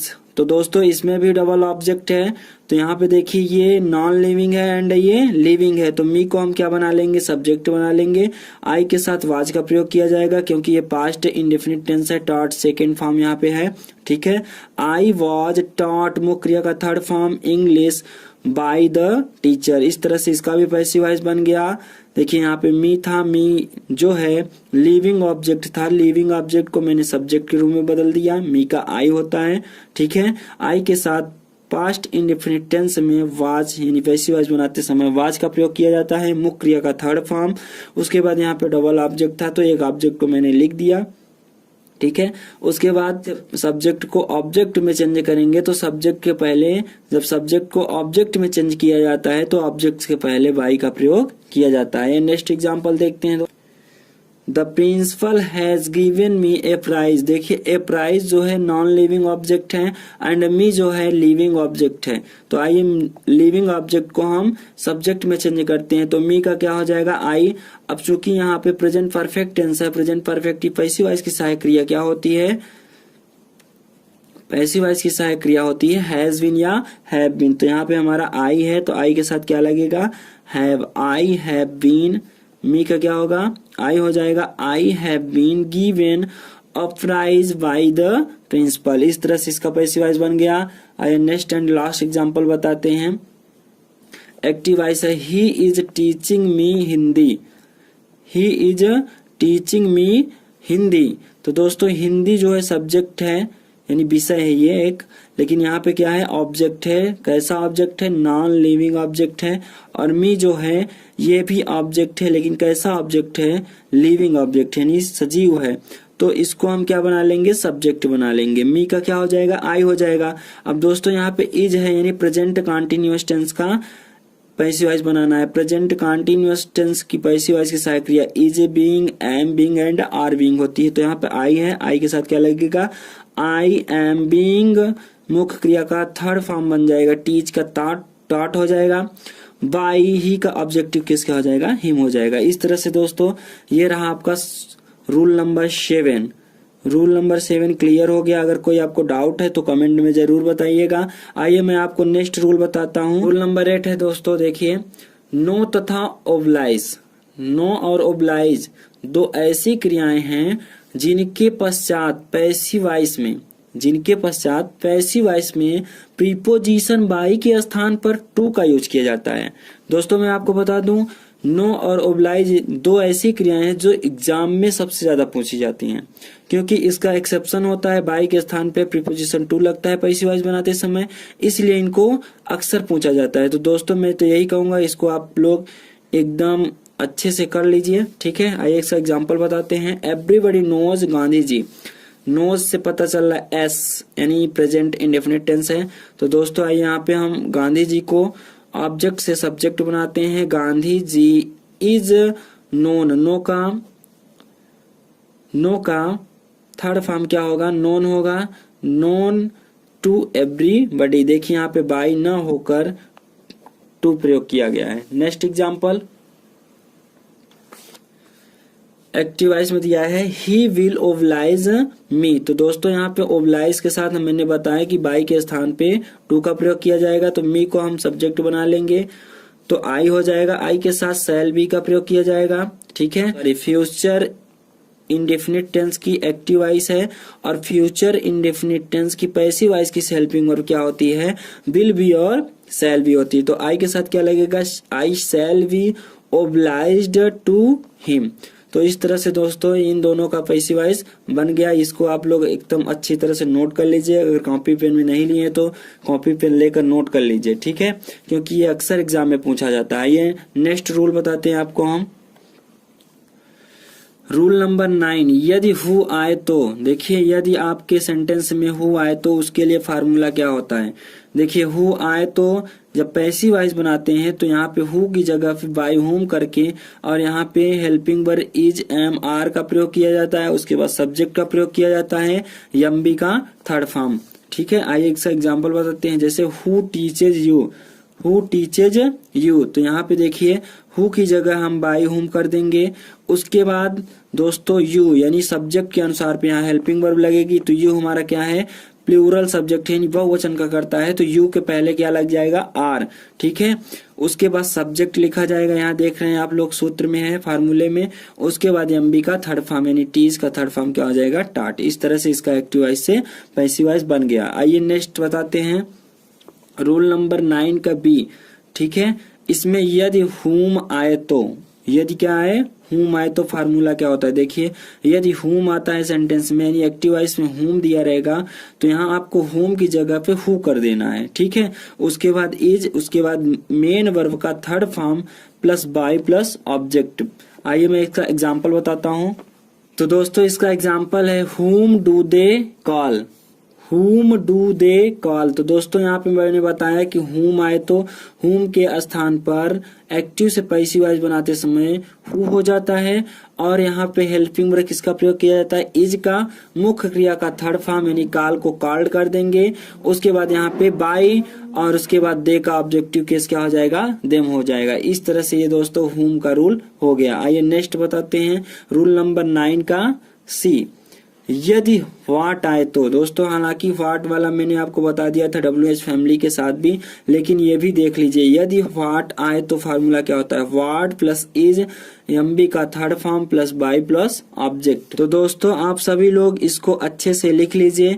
अगर आप लोग अभी तक कॉपी पेन नहीं लिए हैं तो कॉपी पेन लेकर रूल नंबर 8 और रूल नंबर 9 का ABC तीनों रूल लिख लीजिए, ताकि आपको एग्जाम में पूछा जाए तो आप लोग आसानी से कर सके। तो आइए बताते हैं रूल नंबर 9 का सी।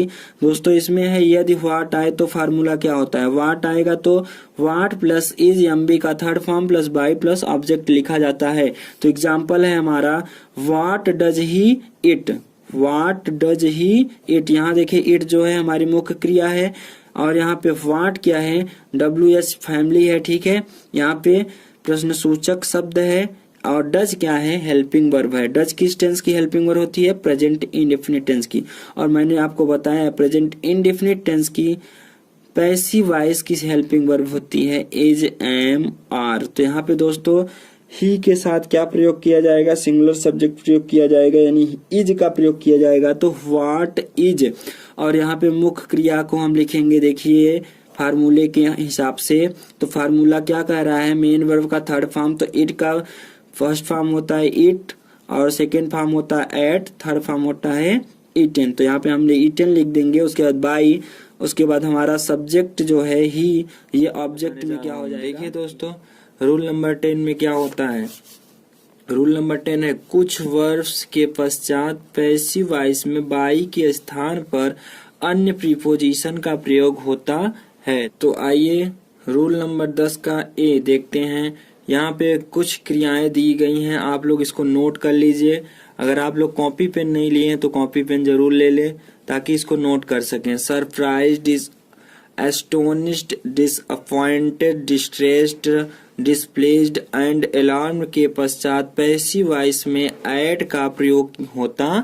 जैसे दिया है एक्टिव वॉइस में योर इंटेलिजेंस सरप्राइज्ड मी, तो दोस्तों इसका पैसिव वॉइस बनाएंगे, मी को हम सब्जेक्ट बना लेंगे। आई वाज सरप्राइज्ड, अब यहाँ पे देखिए अभी तक मैं दोस्तों एक्टिव से पैसिव वॉइस बना रहा था तो बाई का प्रयोग कर रहा था, लेकिन दोस्तों यहाँ पे कुछ ऐसी क्रियाएं होती हैं जिनके साथ बाई के स्थान पर एट का प्रयोग किया जाता है। दोस्तों मैं बार बार बोल रहा हूँ आपको, आप लोग इन क्रियाओं को कॉपी पेन लेकर लिख लीजिए, ठीक है।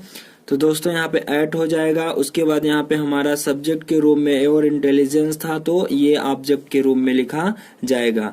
आइए नेक्स्ट बताते हैं हिज सक्सेस एस्टोनिश्ड अस। दोस्तों यहाँ पे अस को हम सब्जेक्ट में चेंज कर लेंगे, अस का वी हो जाएगा। वी वर एस्टोनिश्ड एट, यहाँ पे भी एस्टोनिश्ड के साथ भी एट का प्रयोग किया जाता है, एट हिज सक्सेस।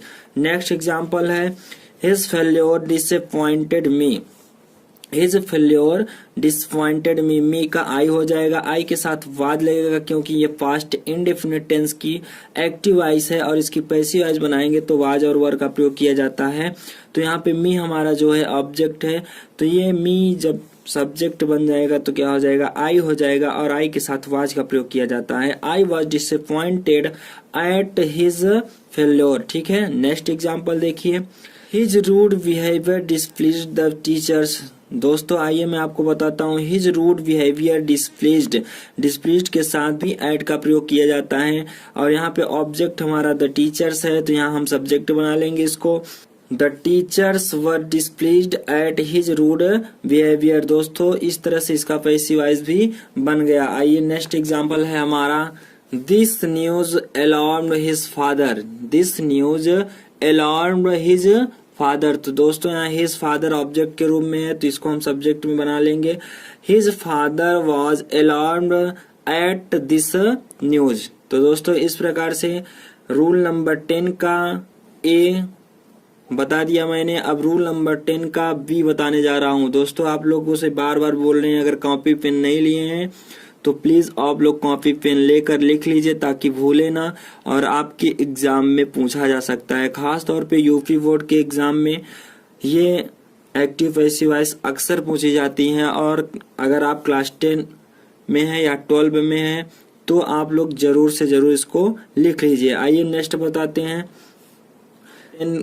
का भी है please, satisfied, disgusted, charmed, throned, lined आदि क्रियाओं के पश्चात पैसिव वॉइस में विथ का प्रयोग होता है। यानी दोस्तों एक्टिव वॉइस से पैसिव वॉइस बनाते समय अभी तक मैंने बताया था प्रीपोजिशन बाय का यूज करते हैं, उसके बाद मैंने बताया एट का करते हैं, और मैंने आपको बताया टू का करते हैं। लेकिन दोस्तों यहाँ पे मैं बता दूं कुछ ऐसी क्रियाएं होती हैं जिनके साथ ना तो बाई लगता है, ना एट लगता है, ना तो टू लगता है। यहाँ पे क्या लगता है, विथ लगता है। तो आइए दोस्तों मैं आपको बता देता हूँ वो ऐसी कौन सी क्रियाएं हैं जिनके साथ प्रीपोजिशन विथ लगता है। तो अब दोस्तों मैं एग्जाम्पल के साथ बताता हूँ।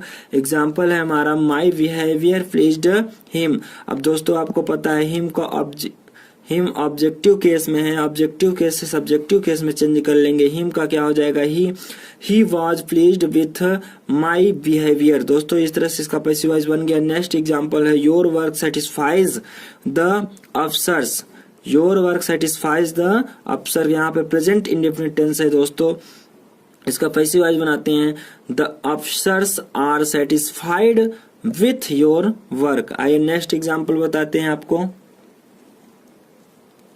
नेक्स्ट एग्जाम्पल है दोस्तों her failure disgusted her parents. तो दोस्तों यहाँ पे हर पेरेंट्स जो है वो हमारा क्या है, ऑब्जेक्ट है। तो ऑब्जेक्ट को हम क्या बना लेंगे, सब्जेक्ट बना लेंगे। तो यहाँ इस तरह से ये सब्जेक्ट हो जाएगा हर पेरेंट्स।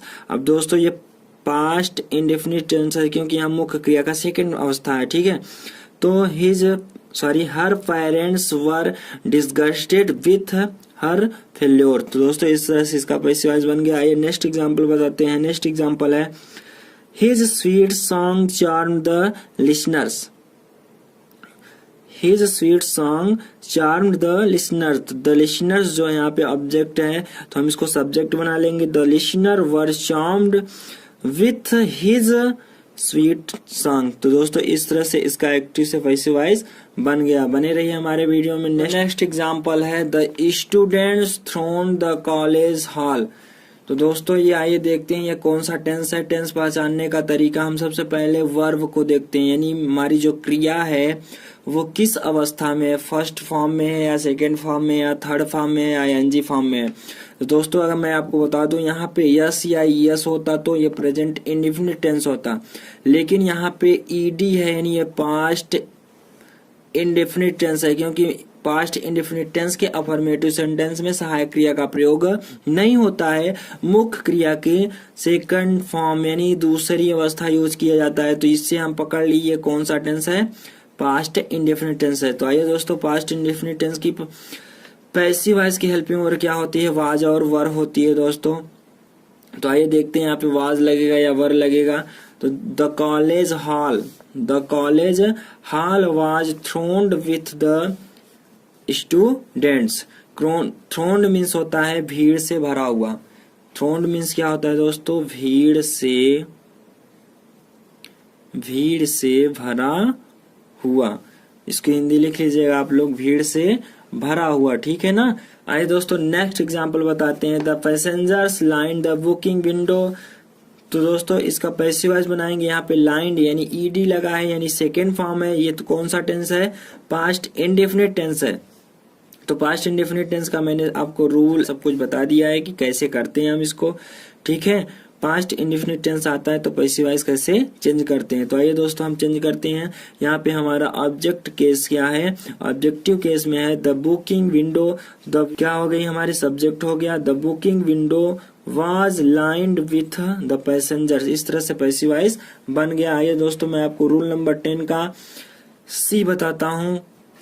रूल नंबर 10 का सी, कंटेंट तथा इंटरेस्टेड वर्ब के पश्चात पैसिव वॉइस में इनका प्रयोग होता है। दोस्तों मैं आपको बता दूं कंटेंट तथा इंटरेस्टेड दो ऐसी क्रियाएं हैं जिनमें ना प्रीपोजिशन विद का प्रयोग किया जाता है, ना टू का प्रयोग किया जाता है, ना ही बाई का प्रयोग किया जाता है, ना एट का प्रयोग किया जाता है, सीधा सीधा प्रीपोजिशन इन का प्रयोग किया जाता है। इसको आप लोग कॉपी में नोट कर लीजिए, ठीक है, इसको भूलना नहीं है, ये बहुत इंपॉर्टेंट क्रियाएं होती हैं।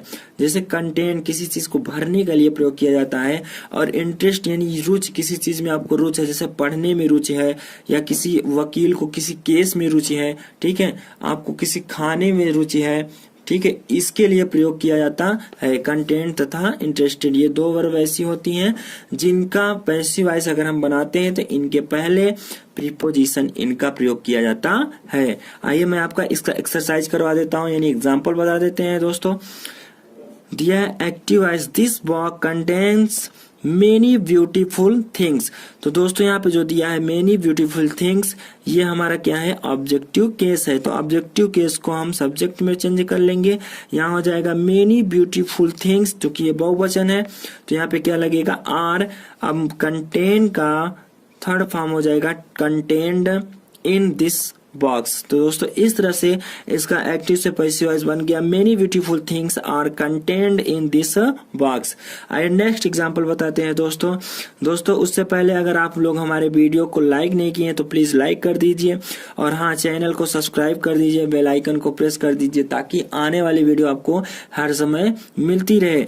दोस्तों आइए नेक्स्ट एग्जांपल बताते हैं। This case interests the lawyers, this case interests the lawyer. दोस्तों द लायर जो है यहाँ पे ऑब्जेक्ट है, तो हम इसको सब्जेक्ट में चेंज कर लेंगे। The lawyers are interested. दोस्तों इंटरेस्ट का थर्ड फॉर्म क्या हो जाएगा, इंटरेस्टेड हो जाएगा। The lawyer are interested in this case. आइए नेक्स्ट एग्जांपल बताते हैं। This book interests me, this book interest me. दोस्तों मैंने आपको बताया था कि किसी बुक में रुचि होना, किसी केस में रुचि होना, ठीक है। तो आइए इसका मी जो है ऑब्जेक्टिव केस में है, तो ऑब्जेक्टिव केस से हम इसको सब्जेक्टिव केस में चेंज कर लेंगे, यानी मी जो है हमारा किस में चेंज हो जाएगा, आई में चेंज हो जाएगा। अब दोस्तों इंटरेस्ट यानी यस लगा है यहाँ पे, तो पता चल रहा है कि ये प्रेजेंट इंडेफिनिट टेंस है, क्योंकि आपको पता है प्रेजेंट इंडेफिनिट टेंस के अफर्मेटिव सेंटेंस में सहायक क्रिया का प्रयोग नहीं किया जाता है। एक वचनकर्ता के साथ मुख्य क्रिया में यस या ईएस का प्रयोग होता है। तो यहाँ पे हमारा जो कर्ता है एक वचन का है, क्योंकि दिस दैट जो होता है वो क्या होता है, एक वचन होता है। तो यहाँ पे इसलिए यहाँ यस लगा है, इससे हमें ये पता चलता है कि ये प्रेजेंट इंडेफिनिट टेंस का अफर्मेटिव सेंटेंस है। प्रेजेंट इंडेफिनिट टेंस के अफर्मेटिव सेंटेंस के लिए हम पैसिव वॉइस जब बनाएंगे तो आई के साथ हम यहाँ पे एम का प्रयोग करेंगे। I am interested in this book. दोस्तों इस तरह से इसका एक्टिव से पैसिव वॉइस बन गया। तो दोस्तों आपको बताते हैं, देखिए रूल है हमारा, कुछ इंट्रांजिटिव वर्ब्स के साथ प्रीपोजिशंस का प्रयोग होता है। प्रीपोजिशन के साथ मिलकर ये क्रियाएं ट्रांजिटिव वर्ब का कार्य करती हैं। पैसिव वॉइस में भी प्रीपोजिशन क्रिया के साथ लगा रहता है, यहाँ पे यानी हटता नहीं है। आइए देखते हैं क्या है। यहाँ एग्जाम्पल दिया हुआ है, the girls loved at me. तो देखिए यहाँ पे वर्ब के साथ क्या लगा हुआ है, प्रीपोजिशन लगा हुआ है। तो ठीक है दोस्तों, इसका पैसिव वॉइस बनाते हैं। मी ऑब्जेक्ट है, मी को हम सब्जेक्ट में चेंज कर लेंगे। मी का क्या हो जाएगा, आई के साथ वाज लगेगा, क्योंकि पास्ट इंडेफिनिट टेंस है। पास्ट इंडेफिनिट टेंस की पैसिव वॉइस की हेल्पिंग वर्ब क्या होती है, वाज या वर होती है। आई हमारा कैसा सब्जेक्ट है, प्लूरल सब्जेक्ट है, लेकिन आई के साथ वाज का प्रयोग किया जाता है। आई वाज यहाँ ऑलरेडी थर्ड फॉर्म में है, तो लव्ड एट ये इसके साथ में लगा रहेगा। उसके बाद दोस्तों वही प्रीपोजिशन बाई का प्रयोग किया जाता है पैसिव वॉइस में, तो बाई का प्रयोग करके उसके बाद हम यहाँ सब्जेक्ट को ऑब्जेक्ट में चेंज कर लेंगे। तो यह पैसिव वॉइस क्या बन गया, I was laughed at by the girls. आइए दोस्तों एक एग्जाम्पल और बताते हैं इसी का। एग्जाम्पल है दोस्तों, he looks after my children. तो दोस्तों यहाँ पे देखिए लुक्स के साथ आफ्टर दिया हुआ है, यानी एक प्रीपोजिशन यहाँ पे ऑलरेडी लगा हुआ है। तो दोस्तों घबराना नहीं है, इसका भी सेम है, ही पैसिव वॉइस यहाँ बनाना है, माई चिल्ड्रेन। उसके बाद देखिए यहाँ यस या ईएस का प्रयोग किया गया है। तो ये कौन सा टेंस है, प्रेजेंट इंडेफिनिट टेंस है। तो प्रेजेंट इंडेफिनिट टेंस की पैसिव वॉइस की helping verb is am are होती है। तो दोस्तों यहाँ पे माई चिल्ड्रेन ही बहुवचन है, तो माई चिल्ड्रेन के साथ आर का प्रयोग हो जाएगा। लुक का थर्ड फॉर्म लुक्ड हो जाएगा। उसके बाद आफ्टर इसके साथ लगा रहेगा। और यहाँ पे वाई लगाकर ही का हिम लिख देंगे। तो इस तरह से पैसिव वॉइस बन गया इसका, my children are looked after by him. आइए दोस्तों आपको नेक्स्ट रूल बताते हैं। रूल है कभी कभी पैसिव वॉइस में कार्य करने वाले डोयर का प्रयोग नहीं होता क्योंकि वह महत्वपूर्ण नहीं होता है। देखिए दोस्तों आपको बताते हैं कि कुछ ऐसे वर्ड्स होते हैं जिनका कुछ पैसिव वॉइस में प्रयोग नहीं किया जाता है। वे क्या होते हैं, जैसे समवन हो गया, समबडी हो गया, ठीक है। तो दोस्तों इसका पैसिव वॉइस देखिए कैसे बनाते हैं।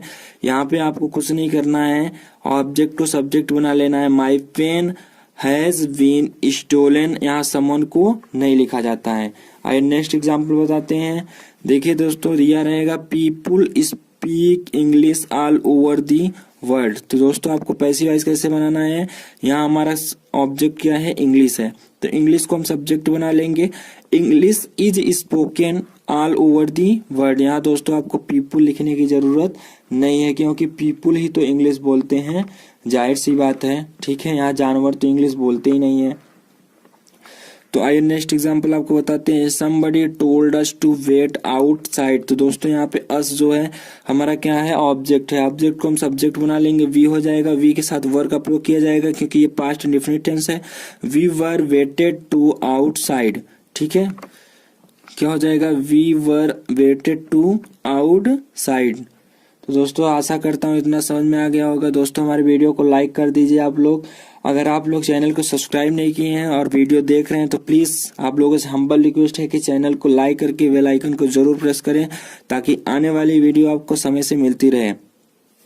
दोस्तों हमारा नेक्स्ट रूल है कुछ स्पेशल प्रकार के वाक्यों के वॉइस में परिवर्तन। दोस्तों कुछ स्पेशल प्रकार के वाक्यों की वॉइस कैसे बनती है ये मैं आपको बताता हूँ। रूल है हमारा, यदि एक्टिव वॉइस के वाक्यों में वर्ब का ऑब्जेक्ट यानी क्रिया का जो ऑब्जेक्ट होगा एक शब्द या फ्रेज न होकर एक क्लास होता है, ठीक है। तो पैसिव वॉइस में वर्ब के सब्जेक्ट के लिए इट का प्रयोग होता है। एग्जाम्पल है हमारा, they say that the king is coming. तो दोस्तों इसका पैसिव वॉइस कैसे बनाया जाता है, दे को हम इट में चेंज कर लेते हैं और यहाँ पर से दिया हुआ है तो से को हम किस में चेंज कर लेंगे, पास्ट पार्टिसिपल में चेंज कर लेंगे। उसके बाद दैट को ज्यों का त्यों लिख देंगे, उसके बाद इस पार्ट को जैसे के तैसा लिख देते हैं, पैसिव वॉइस बन जाती है। दोस्तों यहाँ पे सिर्फ इतनी चेंज करना है, यहाँ पे it is said that the king is coming, इस तरह से इसका पैसिव वॉइस बन गया। ये नेक्स्ट एग्जांपल बताते हैं। एक एग्जांपल और देख लीजिए, जैसे दिया है they say that famine has spread everywhere. तो दोस्तों इसका भी सेम ईयर यहाँ बनाना है, उसी प्रकार से दे इट हो जाएगा, यहाँ पे इट इज से का क्या हो जाएगा, सैड हो जाएगा। उसके बाद दैट को यहाँ लिख के उसके बाद सेंटेंस को पूरा लिख देते हैं, फेमिन हैज स्प्रेड एवरीवेयर। इस तरह से इसका पैसिव वॉइस बन जाएगा। तो दोस्तों इस प्रकार के अगर सेंटेंस यानी इस प्रकार के एक्टिव से पैसिव वॉइस बनाने के लिए आएंगे तो आप लोग इस रूल को नोट कर लीजिए आप लोग, ठीक है, ताकि भूले ना। आइए नेक्स्ट रूल बताते हैं आपको। नेक्स्ट रूल है हमारा, कुछ वाक्यों की बनावट एक्टिव वॉइस में is, am, are, was, were plus to plus verb क्रम में होती है। ऐसे वाक्यों के पैसिव वॉइस इस प्रकार से बनाते हैं। दोस्तों देखिए आपको एक्टिव वॉइस में दिया रहेगा is, am, are, was, were. तो इसको आपको कैसे पैसिव वॉइस में चेंज करना है। दोस्तों पैसिव वॉइस में चेंज करने के लिए आपके सामने फार्मूला लिखे हैं हम यहाँ पे। ऑब्जेक्ट को सब्जेक्ट में चेंज कर लेंगे, सब्जेक्ट हो जाएगा यहाँ पे। उसके बाद यहाँ पे इज, एम, आर, वाज, वर कोई एक हेल्पिंग वर्ब रहेगी तो हेल्पिंग वर्ब लिख देना है। हेल्पिंग वर्ब लिखने के बाद यहाँ टू लिखने के बाद वी लिखना है, वी लिखने के बाद एमबी का थर्ड फॉर्म लिखना है आपको। किस आइए दोस्तों एग्जाम्पल बताते हैं। एग्जाम्पल है I was to help him. तो दोस्तों यहाँ पे देख रहे हैं वाज के साथ टू लगा हुआ है। तो दोस्तों आपको ज्यादा कुछ नहीं करना है, पैसिव वॉइस बनाना है। हिम को हम यानी ऑब्जेक्ट को सब्जेक्ट में चेंज कर लेंगे, हिम का ही हो जाएगा। उसके बाद वाज को ज्यों का त्यों लिख देंगे, टू को भी ज्यों का त्यों लिख देंगे। सिर्फ इसमें आपको लगाना है वी, यानी ये वी लिख देंगे, वाज टू या वर टू या इज, एम, आर टू के बाद क्या लग जाएगा, यहाँ पे वी लग जाएगा। उसके बाद मुख्य क्रिया का थर्ड फॉर्म हो जाएगी। उसके बाद यहाँ पे ऑब्जेक्ट से पहले बाई का प्रयोग किया ही जाता है, आई का ऑब्जेक्टिव केस क्या हो जाएगा, मी हो जाएगा। इस प्रकार से आपका पैसिव वॉइस बन गया, he was to be helped by me. तो दोस्तों आशा करता हूँ आपको समझ में आ गया। कॉपी पेन नहीं लिए हैं तो प्लीज कॉपी पेन जरूर ले लें और रूल को लिखते जाएं, ठीक है। आइए नेक्स्ट रूल है हमारा, जिन वाक्यों की एक्टिव वॉइस में बनावट हैज, हैव, हैड, टू यानी यहाँ पे has to, have to, had to आए तो वर्ब के क्रम में होती हैं उनका पैसिव वॉइस निम्न प्रकार से बनाते हैं। देखिए दोस्तों, अगर हैव टू हैज टू आता है तो आपको क्या करना है, यहाँ पे देखिए हैव टू ऑलरेडी यहाँ पे लगा हुआ है, तो आपको करना क्या है, यहाँ मीना ऑब्जेक्ट है, ऑब्जेक्ट को सब्जेक्ट बना लेंगे, मीना हैज टू। जैसे दोस्तों is am are was verb के बाद यहाँ टू वी लग जाता था, इसी प्रकार से हैज हैव हैड में भी यहाँ पे टू के बाद वी का यूज किया जाता है। यहाँ पे वी लगा देंगे, वी लगाने के बाद दोस्तों यहाँ पे हेल्प का थर्ड फॉर्म हेल्प हो जाएगा, हेल्प्ड बाई, अब वी का ऑब्जेक्टिव क्या हो जाएगा, अस हो जाएगा। तो इस प्रकार से इसका पैसिव वॉइस बन गया। ठीक है, आइए नेक्स्ट एग्जांपल बता देते हैं। एक एग्जांपल और देख लीजिए, हैड टू टॉट इंग्लिश। दोस्तों यहाँ पे टॉट होगा, यहाँ मैंने टीस लिख दिया था, ठीक है ना। He had to taught English, तो दोस्तों यहाँ पे इंग्लिश ऑब्जेक्ट है, ऑब्जेक्ट को सब्जेक्ट बना लेंगे। उसके बाद हैड टू, मैंने बताया आपको हैड टू के बाद किसका प्रयोग किया जाएगा, बी का प्रयोग किया जाएगा, तो यहाँ पे हम बी लगा देंगे। उसके यहाँ पे टॉट ऑलरेडी थर्ड फॉर्म में है क्योंकि ये पास्ट परफेक्ट टेंस है, तो दोस्तों यहाँ पे टॉट को लिख देंगे। उसके बाद बाई ही का ऑब्जेक्टिव केस क्या होगा, हिम होगा। इस तरह से इसका पैसिव वॉइस बन गया, English had to be taught by him. आइए दोस्तों नेक्स्ट रूल बताते हैं आपको। रूल 3 तक समझ में आ गया तो वीडियो को जरूर लाइक कर दें और चैनल को सब्सक्राइब कर दें। आइए दोस्तों नेक्स्ट रूल बताते हैं, रूल नंबर 4। जिन वाक्यों की एक्टिव वॉइस में बनावट can, could, may, might, will, shall, must, should, would verb के क्रम में होती है उनका पैसिव वॉइस निम्नलिखित प्रकार होता है। दोस्तों आइए देखिए, कुछ वाक्यों में आपको can, could, may, might, will, shall, must, should, would आदि हेल्पिंग वर्ब मिलती हैं। तो दोस्तों इसका पैसिव वॉइस कैसे बनाते हैं, यहाँ पे देखिए मैंने फार्मूला लिखा है दोस्तों एक्टिव वॉइस का। एक्टिव वॉइस में आपको दिया रहेगा सेंटेंस, यहाँ सब्जेक्ट रहेगा, यहाँ हेल्पिंग वर्ब रहेगी, इनमें से कोई एक। उसके बाद यहाँ पे टेंस के हिसाब से यहाँ पे क्या रहेगा, मुख्य क्रिया की अवस्था रहेगी फॉर्म, ठीक है। उसके बाद ऑब्जेक्ट रहेगा। तो दोस्तों पैसिव वॉइस इसका कैसे बना, फार्मूला आप लोग नोट कर लीजिएगा दोस्तों। यहाँ ऑब्जेक्ट को हम सब्जेक्ट में चेंज कर लेंगे। उसके बाद यहाँ पे हेल्पिंग वर्ब रहेगी, कोई एक हेल्पिंग वर्ब, चाहे कैन हो जाए या कुड हो गया, मे हो गया, माइट हो गया, विल हो गया, शैल हो गया, मस्ट हो गया, शुड हो गया, वुड हो गया, कोई एक हेल्पिंग वर्ब रहेगी, उसको हेल्पिंग वर्ब यहाँ पे हम पैसिव वॉइस में लिख देंगे। उसके बाद हेल्पिंग वर्ब लिखने के बाद यहाँ पे वी लगाएंगे, वी लगाने के बाद एमबी का थर्ड फॉर्म, उसके बाद हम यहाँ पे ऑब्जेक्ट लिख देंगे, इसका पैसिव वॉइस बन जाएगा। दोस्तों आइए मैं इसका एग्जांपल बताता हूँ आपको। ही शुड हेल्प हर, तो दोस्तों यहाँ पे देखिए शुड दिया हुआ है, यानी शुड, कुड और मे, माइट, कैन, कुड ये सब आएगा। तो क्या करना है आपको, जब पैसिव वॉइस बनाएंगे तो जस्ट इसी हेल्पिंग के बाद बी लगा देंगे। क्या लगा देते हैं, बी लगा देते हैं, ये दिखा रहे हैं आपको। जैसे हर है, हर को हम ऑब्जेक्ट में बना ऑब्जेक्टिव केस में लिखेंगे तो क्या हो जाएगा, सी हो जाएगा, सी शुड। उसके बाद क्या लगा देंगे, वी लगा दिया, ठीक है। यहाँ पे हमने बी लगा दिया। उसके बाद आपको क्या करना है, यहाँ हेल्प, हेल्प जो है फर्स्ट फॉर्म में या थर्ड फॉर्म में चेंज कर लेंगे, हेल्प हो जाएगा। उसके बाद बाई ही का ऑब्जेक्टिव केस क्या हो जाएगा, हिम हो जाएगा। तो इस तरह से पैसिव वॉइस बन गया इसका। ही शुड हेल्प हर का पैसिव वॉइस बनेगा, she should be helped by him. आइए नेक्स्ट एग्जाम्पल बता देते हैं आपको। आई कैन हेल्प यू, तो दोस्तों यहाँ पे कैन आ गया। मैंने आपको बताया कि जितने भी रूल्स में हेल्पिंग वर्ब का मैंने जिक्र किया है उसको आप लोग नोट कर लीजिए ताकि भूले ना, ठीक है।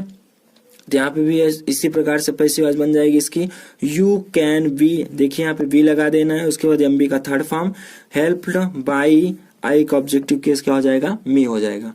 तो दोस्तों इतना समझ में आ गया तो वीडियो को लाइक जरूर कर दीजिए। रूल नंबर 5, इन्फिनेटिव वर्ब्स कभी कभी कुछ इन्फिनेटिव सेंटेंस का पैसिव वॉइस बनाते समय वर्ब को नहीं बदलते।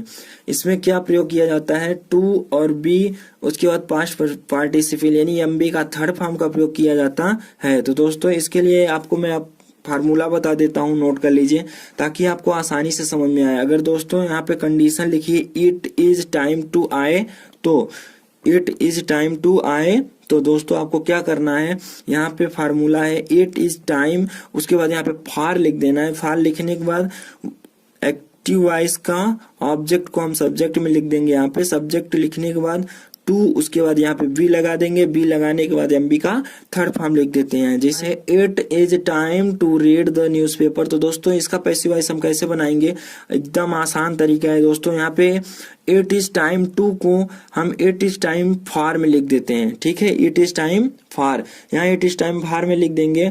उसके बाद दोस्तों करना क्या है आपको, देखिए यहाँ हमारा ऑब्जेक्ट है द न्यूज़पेपर, तो सबसे पहले उसी को लिख देंगे द न्यूज़पेपर टू वी, उसके बाद वर्ब यानी क्रिया लिखी जाती है एमबी का थर्ड फॉर्म, तो रीड का थर्ड फॉर्म रीड ही होगा। तो it is time for the newspaper to be read. आइए एक एग्जांपल और बता देते हैं ताकि आपको आसानी से समझ में आ जाए। देखिए दोस्तों, it is time to learn English, तो दोस्तों यहाँ पे ऑब्जेक्ट क्या है, इंग्लिश है, तो दोस्तों यहाँ पे क्या करेंगे, इट इज टाइम टू को हम इट इज टाइम फॉर में चेंज कर लेते हैं, ठीक है, इट इज टाइम फॉर। उसके बाद यहाँ ऑब्जेक्ट को सबसे पहले लिख देते हैं फार्मूला के हिसाब से, ऑब्जेक्ट को यहाँ हम सब्जेक्ट में चेंज कर दिए, ठीक है, इंग्लिश टू वी, उसके बाद एमबी का थर्ड फॉर्म लर्न का लर्नट हो जाएगा। इस तरह से इसका पैसिव वॉइस बन गई, it is time for English to be learn. आशा करता हूं दोस्तों आप लोगों को अच्छे से समझ। दोस्तों यहाँ पे क्या है, इम्परेटिव सेंटेंसेस के वॉइस कैसे बनाए जाते हैं। तो दोस्तों आइए मैं आपको बताता हूँ इम्परेटिव सेंटेंसेस के वॉइस कैसे बनाए जाते हैं। तो दोस्तों यहाँ पे रूल है हमारा, इम्परेटिव सेंटेंस को पैसिव वॉइस में बदलने के लिए वाक्य में अपनी ओर से लेट का प्रयोग किया जाता है, यानी लेट को हम खुद से जोड़ देते हैं, लेट दिया नहीं रहता है। तो आइए दोस्तों हम इसका फार्मूला बताते हैं आपको। देखिए यहाँ पे लिखा है फार्मूला फॉर इम्परेटिव सेंटेंसेस। तो दोस्तों इम्परेटिव सेंटेंसेस के लिए फार्मूला क्या होता है, let plus object plus be, यानी यहाँ एम बी का थर्ड फॉर्म यानी third form of the verb. तो दोस्तों आइए इसका एग्जाम्पल बताते हैं आपको। दोस्तों अगर आप लोग कॉपी पेन ना लिए तो कॉपी पेन ले लीजिए ताकि आप मेन पॉइंट्स यानी जो आपको इम्पोर्टेंस लगे उसको नोट करते जाइए ताकि आप कभी भूले ना। और दोस्तों यहाँ पे एग्जांपल है आपका राइट अ लेटर। दोस्तों इम्परेटिव सेंटेंसेस में आपको मैं बता दूं सब्जेक्ट नहीं दिया रहता है, ओनली फॉर वर्ब दिया रहता है, यानी क्रिया दी रहती है, और यहाँ पे ऑब्जेक्ट दिया रहता है। तो दोस्तों इसका हम पैसिव वॉइस कैसे बनाते हैं आइए बताते हैं। एक्टिव वॉइस दिया है राइट अ लेटर, इसका पैसिव वॉइस बनाएंगे तो खुद से लेट को ऐड कर देना है, यहाँ पे लेट को ऐड कर देंगे। उसके बाद हमारा फार्मूला कह रहा है कि ऑब्जेक्ट को लिखना है, तो ऑब्जेक्ट क्या है यहाँ पे ए लेटर है, तो हम यहाँ पे अ लेटर लिख देंगे। उसके बाद फार्मूला कह रहा है बी लिखना है, तो फार्मूला के अकॉर्डिंग टू फार्मूला हम यहाँ पे बी लिख देंगे। उसके बाद हम मुख्य क्रिया का थर्ड फॉर्म, तो हमारी क्रिया क्या है, राइट है, राइट का थर्ड फॉर्म क्या होता है, रिटेन होता है। तो दोस्तों इस तरह से इसका पैसिव वॉइस बन गया let a letter be written. आइए नेक्स्ट एग्जाम्पल की ओर चलते हैं। दोस्तों यहाँ पे है पोस्ट दिस लेटर, तो दोस्तों इसका पैसिव वॉइस बनाएंगे सेम कंडीशन, यहाँ पे हम लेट लिख देंगे। उसके बाद यहाँ हमारा ऑब्जेक्ट क्या है, दिस लेटर, तो यहाँ पे हम ऑब्जेक्ट को पुट कर देंगे। उसके बाद यहाँ पे बी लिखा जाएगा और मुख्य क्रिया का थर्ड फॉर्म यानी पोस्ट का क्या हो जाएगा, पोस्टेड। आइए दोस्तों एक एग्जाम्पल और आपको बताते हैं। एक्टिव वॉइस में दिया है ओपन दी डोर, ओपन दी डोर, तो दोस्तों यहाँ पे द डोर जो है वो ऑब्जेक्ट है और ओपन यानी खोलना जो है क्रिया है, ठीक है। और क्रिया किसे कहते हैं आप लोगों को पता ही होगा। हम लोग दैनिक जीवन में अपने दैनिक दिनचर्या में सबसे ज्यादा क्रियाएं ही करते हैं, सुबह से लेकर शाम तक क्या करते हैं, क्रिया करते हैं, उठना, बोलना, सुनना, सुनाना, सब क्या है, क्रियाएं हैं, ठीक है। तो यहाँ हमारा ओपन क्या है, क्रिया है। तो दोस्तों यहाँ पे सब्जेक्ट नहीं दिया है क्योंकि ये इम्परेटिव सेंटेंस है। तो दोस्तों हम सबसे पहले लेट को ऐड कर देंगे, उसके बाद यहाँ पे ऑब्जेक्ट लिखेंगे, उसके बाद यहाँ पे बी को लिखना है, उसके बाद यहाँ पे दोस्तों ओपन का थर्ड फॉर्म ओपन लिखना है। इस तरह से इसका एक्टिव से पैसिव वॉइस बनता है let the door be open. आइए दोस्तों मैं आपको नेक्स्ट रूल की ओर ले चलता हूँ। यहाँ पे है रूल नंबर 2। दोस्तों यहाँ पे आज्ञा सूचक वाक्यों का पैसिव वॉइस परिवर्तन निम्नलिखित क्रम में भी किया जा सकता है। दोस्तों आइए बताते हैं आपको किस क्रम में किया जा सकता है। तो यहाँ पे आपको दिखाई दे रहा होगा कि मैंने यहाँ फार्मूला लिखा है, ये फार्मूला आपको बता दे आज्ञा सूचक वाक्यों के लिए है। तो दोस्तों यहाँ पे सबसे पहले क्या लिखेंगे, ऑब्जेक्ट लिख देते हैं, उसके बाद should plus be plus M B का थर्ड फॉर्म लिखा जाता है। तो आइए दोस्तों मैं इसका एग्जांपल करवा देता हूं आपको। एक्टिव वॉइस में ओपन द डोर, यहाँ पे मैं आज्ञा दे रहा हूं या कोई आज्ञा दे रहा है कि आप दरवाजा को क्या कर दीजिए, खोल दीजिए। आपसे कोई एक गिलास पानी मंगवाए तो यहाँ पे क्या होता है, आज्ञा होता है, ठीक है ना। तो ये आज्ञा सूचक वाक्य है ओपन द डोर। तो यहाँ पैसिव वॉइस बनाते समय अभी तक मैंने पैसिव वॉइस बनाया था तो क्या बनाया था, लेट खुद से जोड़ देता था, उसके बाद यहाँ पे ऑब्जेक्ट लिख देता था, ऑब्जेक्ट के बाद बी लिख देता था, उसके बाद एम बी का तीसरी अवस्था यानी थर्ड फॉर्म लिख देता था। तो लेकिन दोस्तों आप इस तरह से भी अगर एक्टिव से पैसिव वॉइस इसका बनाते हैं तो दोस्तों आपको नंबर जरूर मिलेगा, गलत नहीं हो सकता। बट अगर आप इस तरह से बना देते हैं तो सबसे बेटर होगा कि यहाँ पे ओपन द डोर जो इसका रूल होता है, यहाँ पे इसका ये रूल होता है कि जब भी आज्ञा सूचक वाक्य आते हैं तो हम लेट का प्रयोग ना करके शुड बी का प्रयोग करते हैं। तो दोस्तों यहाँ पे सबसे पहले ऑब्जेक्ट को ले लेते हैं, उसके बाद यहाँ पे शुड बी लिखते हैं, उसके बाद एम बी का थर्ड फॉर्म यानी लास्ट में किसको रख देते हैं, एम बी का थर्ड फॉर्म। इस तरह से दोस्तों हमारा पैसिव वॉइस क्या बनता है, the door should be open. तो दोस्तों आपको जो सरल लगे वो तरीका अपना लीजिए, चाहे ये या ये। दोस्तों मैं आपको बता दूं एग्जाम पीरियड में आप दोनों में से कोई एक को करते हैं तो नंबर जरूर। नेक्स्ट रूल की ओर ले चलता हूं, रूल नंबर 3। अगर प्रार्थना सूचक वाक्यों में प्लीज आए तो पैसिव वॉइस बनाते समय यू आर रिक्वेस्टेड टू का प्रयोग होता है। तो हम कैसे समझेंगे कि इस सेंटेंस में प्रार्थना किया जा रहा है। दोस्तों कॉमन सेंस होना चाहिए। सबसे पहले अगर कोई आपसे प्रार्थना करता है तो बार बार प्लीज शब्द का यूज किया करता है, तो इसमें प्लीज जो है क्या है, प्रार्थना है यानी रिक्वेस्ट कर रहा है। इसे दूसरी भाषा हम क्या कर सकते हैं, निवेदन कर रहा है। तो दोस्तों यहाँ पे जब प्लीज आता है एक्टिव वॉइस में, तो पैसिव वॉइस जब हम बनाते हैं तो प्लीज को हटा कर पैसिव वॉइस में यू आर रिक्वेस्टेड टू लिख देते हैं। उसके बाद जो हमारा ऑब्जेक्ट रहता है उसको ज्यों का त्यों लिख देते हैं। आइए दोस्तों मैं इसका एग्जांपल आपको बताता हूँ, ठीक है, बने रहिए हमारे वीडियो में। ये हमारा एग्जाम्पल है, जैसे हम अगर किसी से प्रार्थना करते हैं यानी अगर किसी से निवेदन करते हैं तो कैसे करते हैं, प्लीज गो टू स्कूल, कृपया यार स्कूल चले जाओ, ऐसा बोलते हैं ना, प्लीज यार पानी लाओ। तो दोस्तों ये क्या हो रहा है, प्रार्थना कर रहे हैं, तो प्रार्थना सूचक वाक्य है। तो दोस्तों इस तरह के एक्टिव से पैसिव वॉइस कैसे बनाते हैं, अगर इस प्रकार से दोस्तों अगर आपके सामने अगर कोई सेंटेंस आता है तो इसका पैसिव वॉइस देखिए कैसे बना देंगे। यहाँ पे दोस्तों आप देख रहे हैं प्लीज दिया है, तो प्लीज को हम जस्ट यहाँ चेंज करेंगे यू आर रिक्वेस्टेड टू में।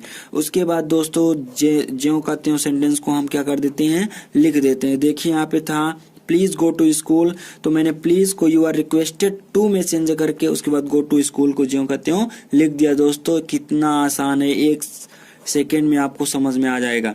तो आइए नेक्स्ट एग्जाम्पल आपको बताते हैं। देखिए यहाँ पे एक एग्जाम्पल और मैं आपको बता देता हूँ ताकि आराम से समझ में आए। दोस्तों आप लोग अगर कॉपी पेन नहीं लिए तो प्लीज कॉपी पेन जरूर ले लीजिए और 1-2 एग्जाम्पल नोट कर लीजिए। हर रूल का एक एग्जाम्पल और रूल को जरूर लिखते जाइए, ठीक है। एक छोटी सी नोट्स बना लीजिए क्योंकि मैं लगातार एक्टिव पैसिव वॉइस पढ़ाऊंगा ए से लेकर जेड तक, यानी A to Z। एक्टिव से पैसिव वॉइस का A to Z पढ़ा दूंगा, ठीक है। उसके बाद आपको नेक्स्ट टॉपिक पढ़ाऊंगा जो आप लोग बोलेंगे, ठीक है। यहाँ पे क्या है, please give him a book, please give him a book. तो दोस्तों यहाँ पे पैसिव वॉइस चेंज करेंगे।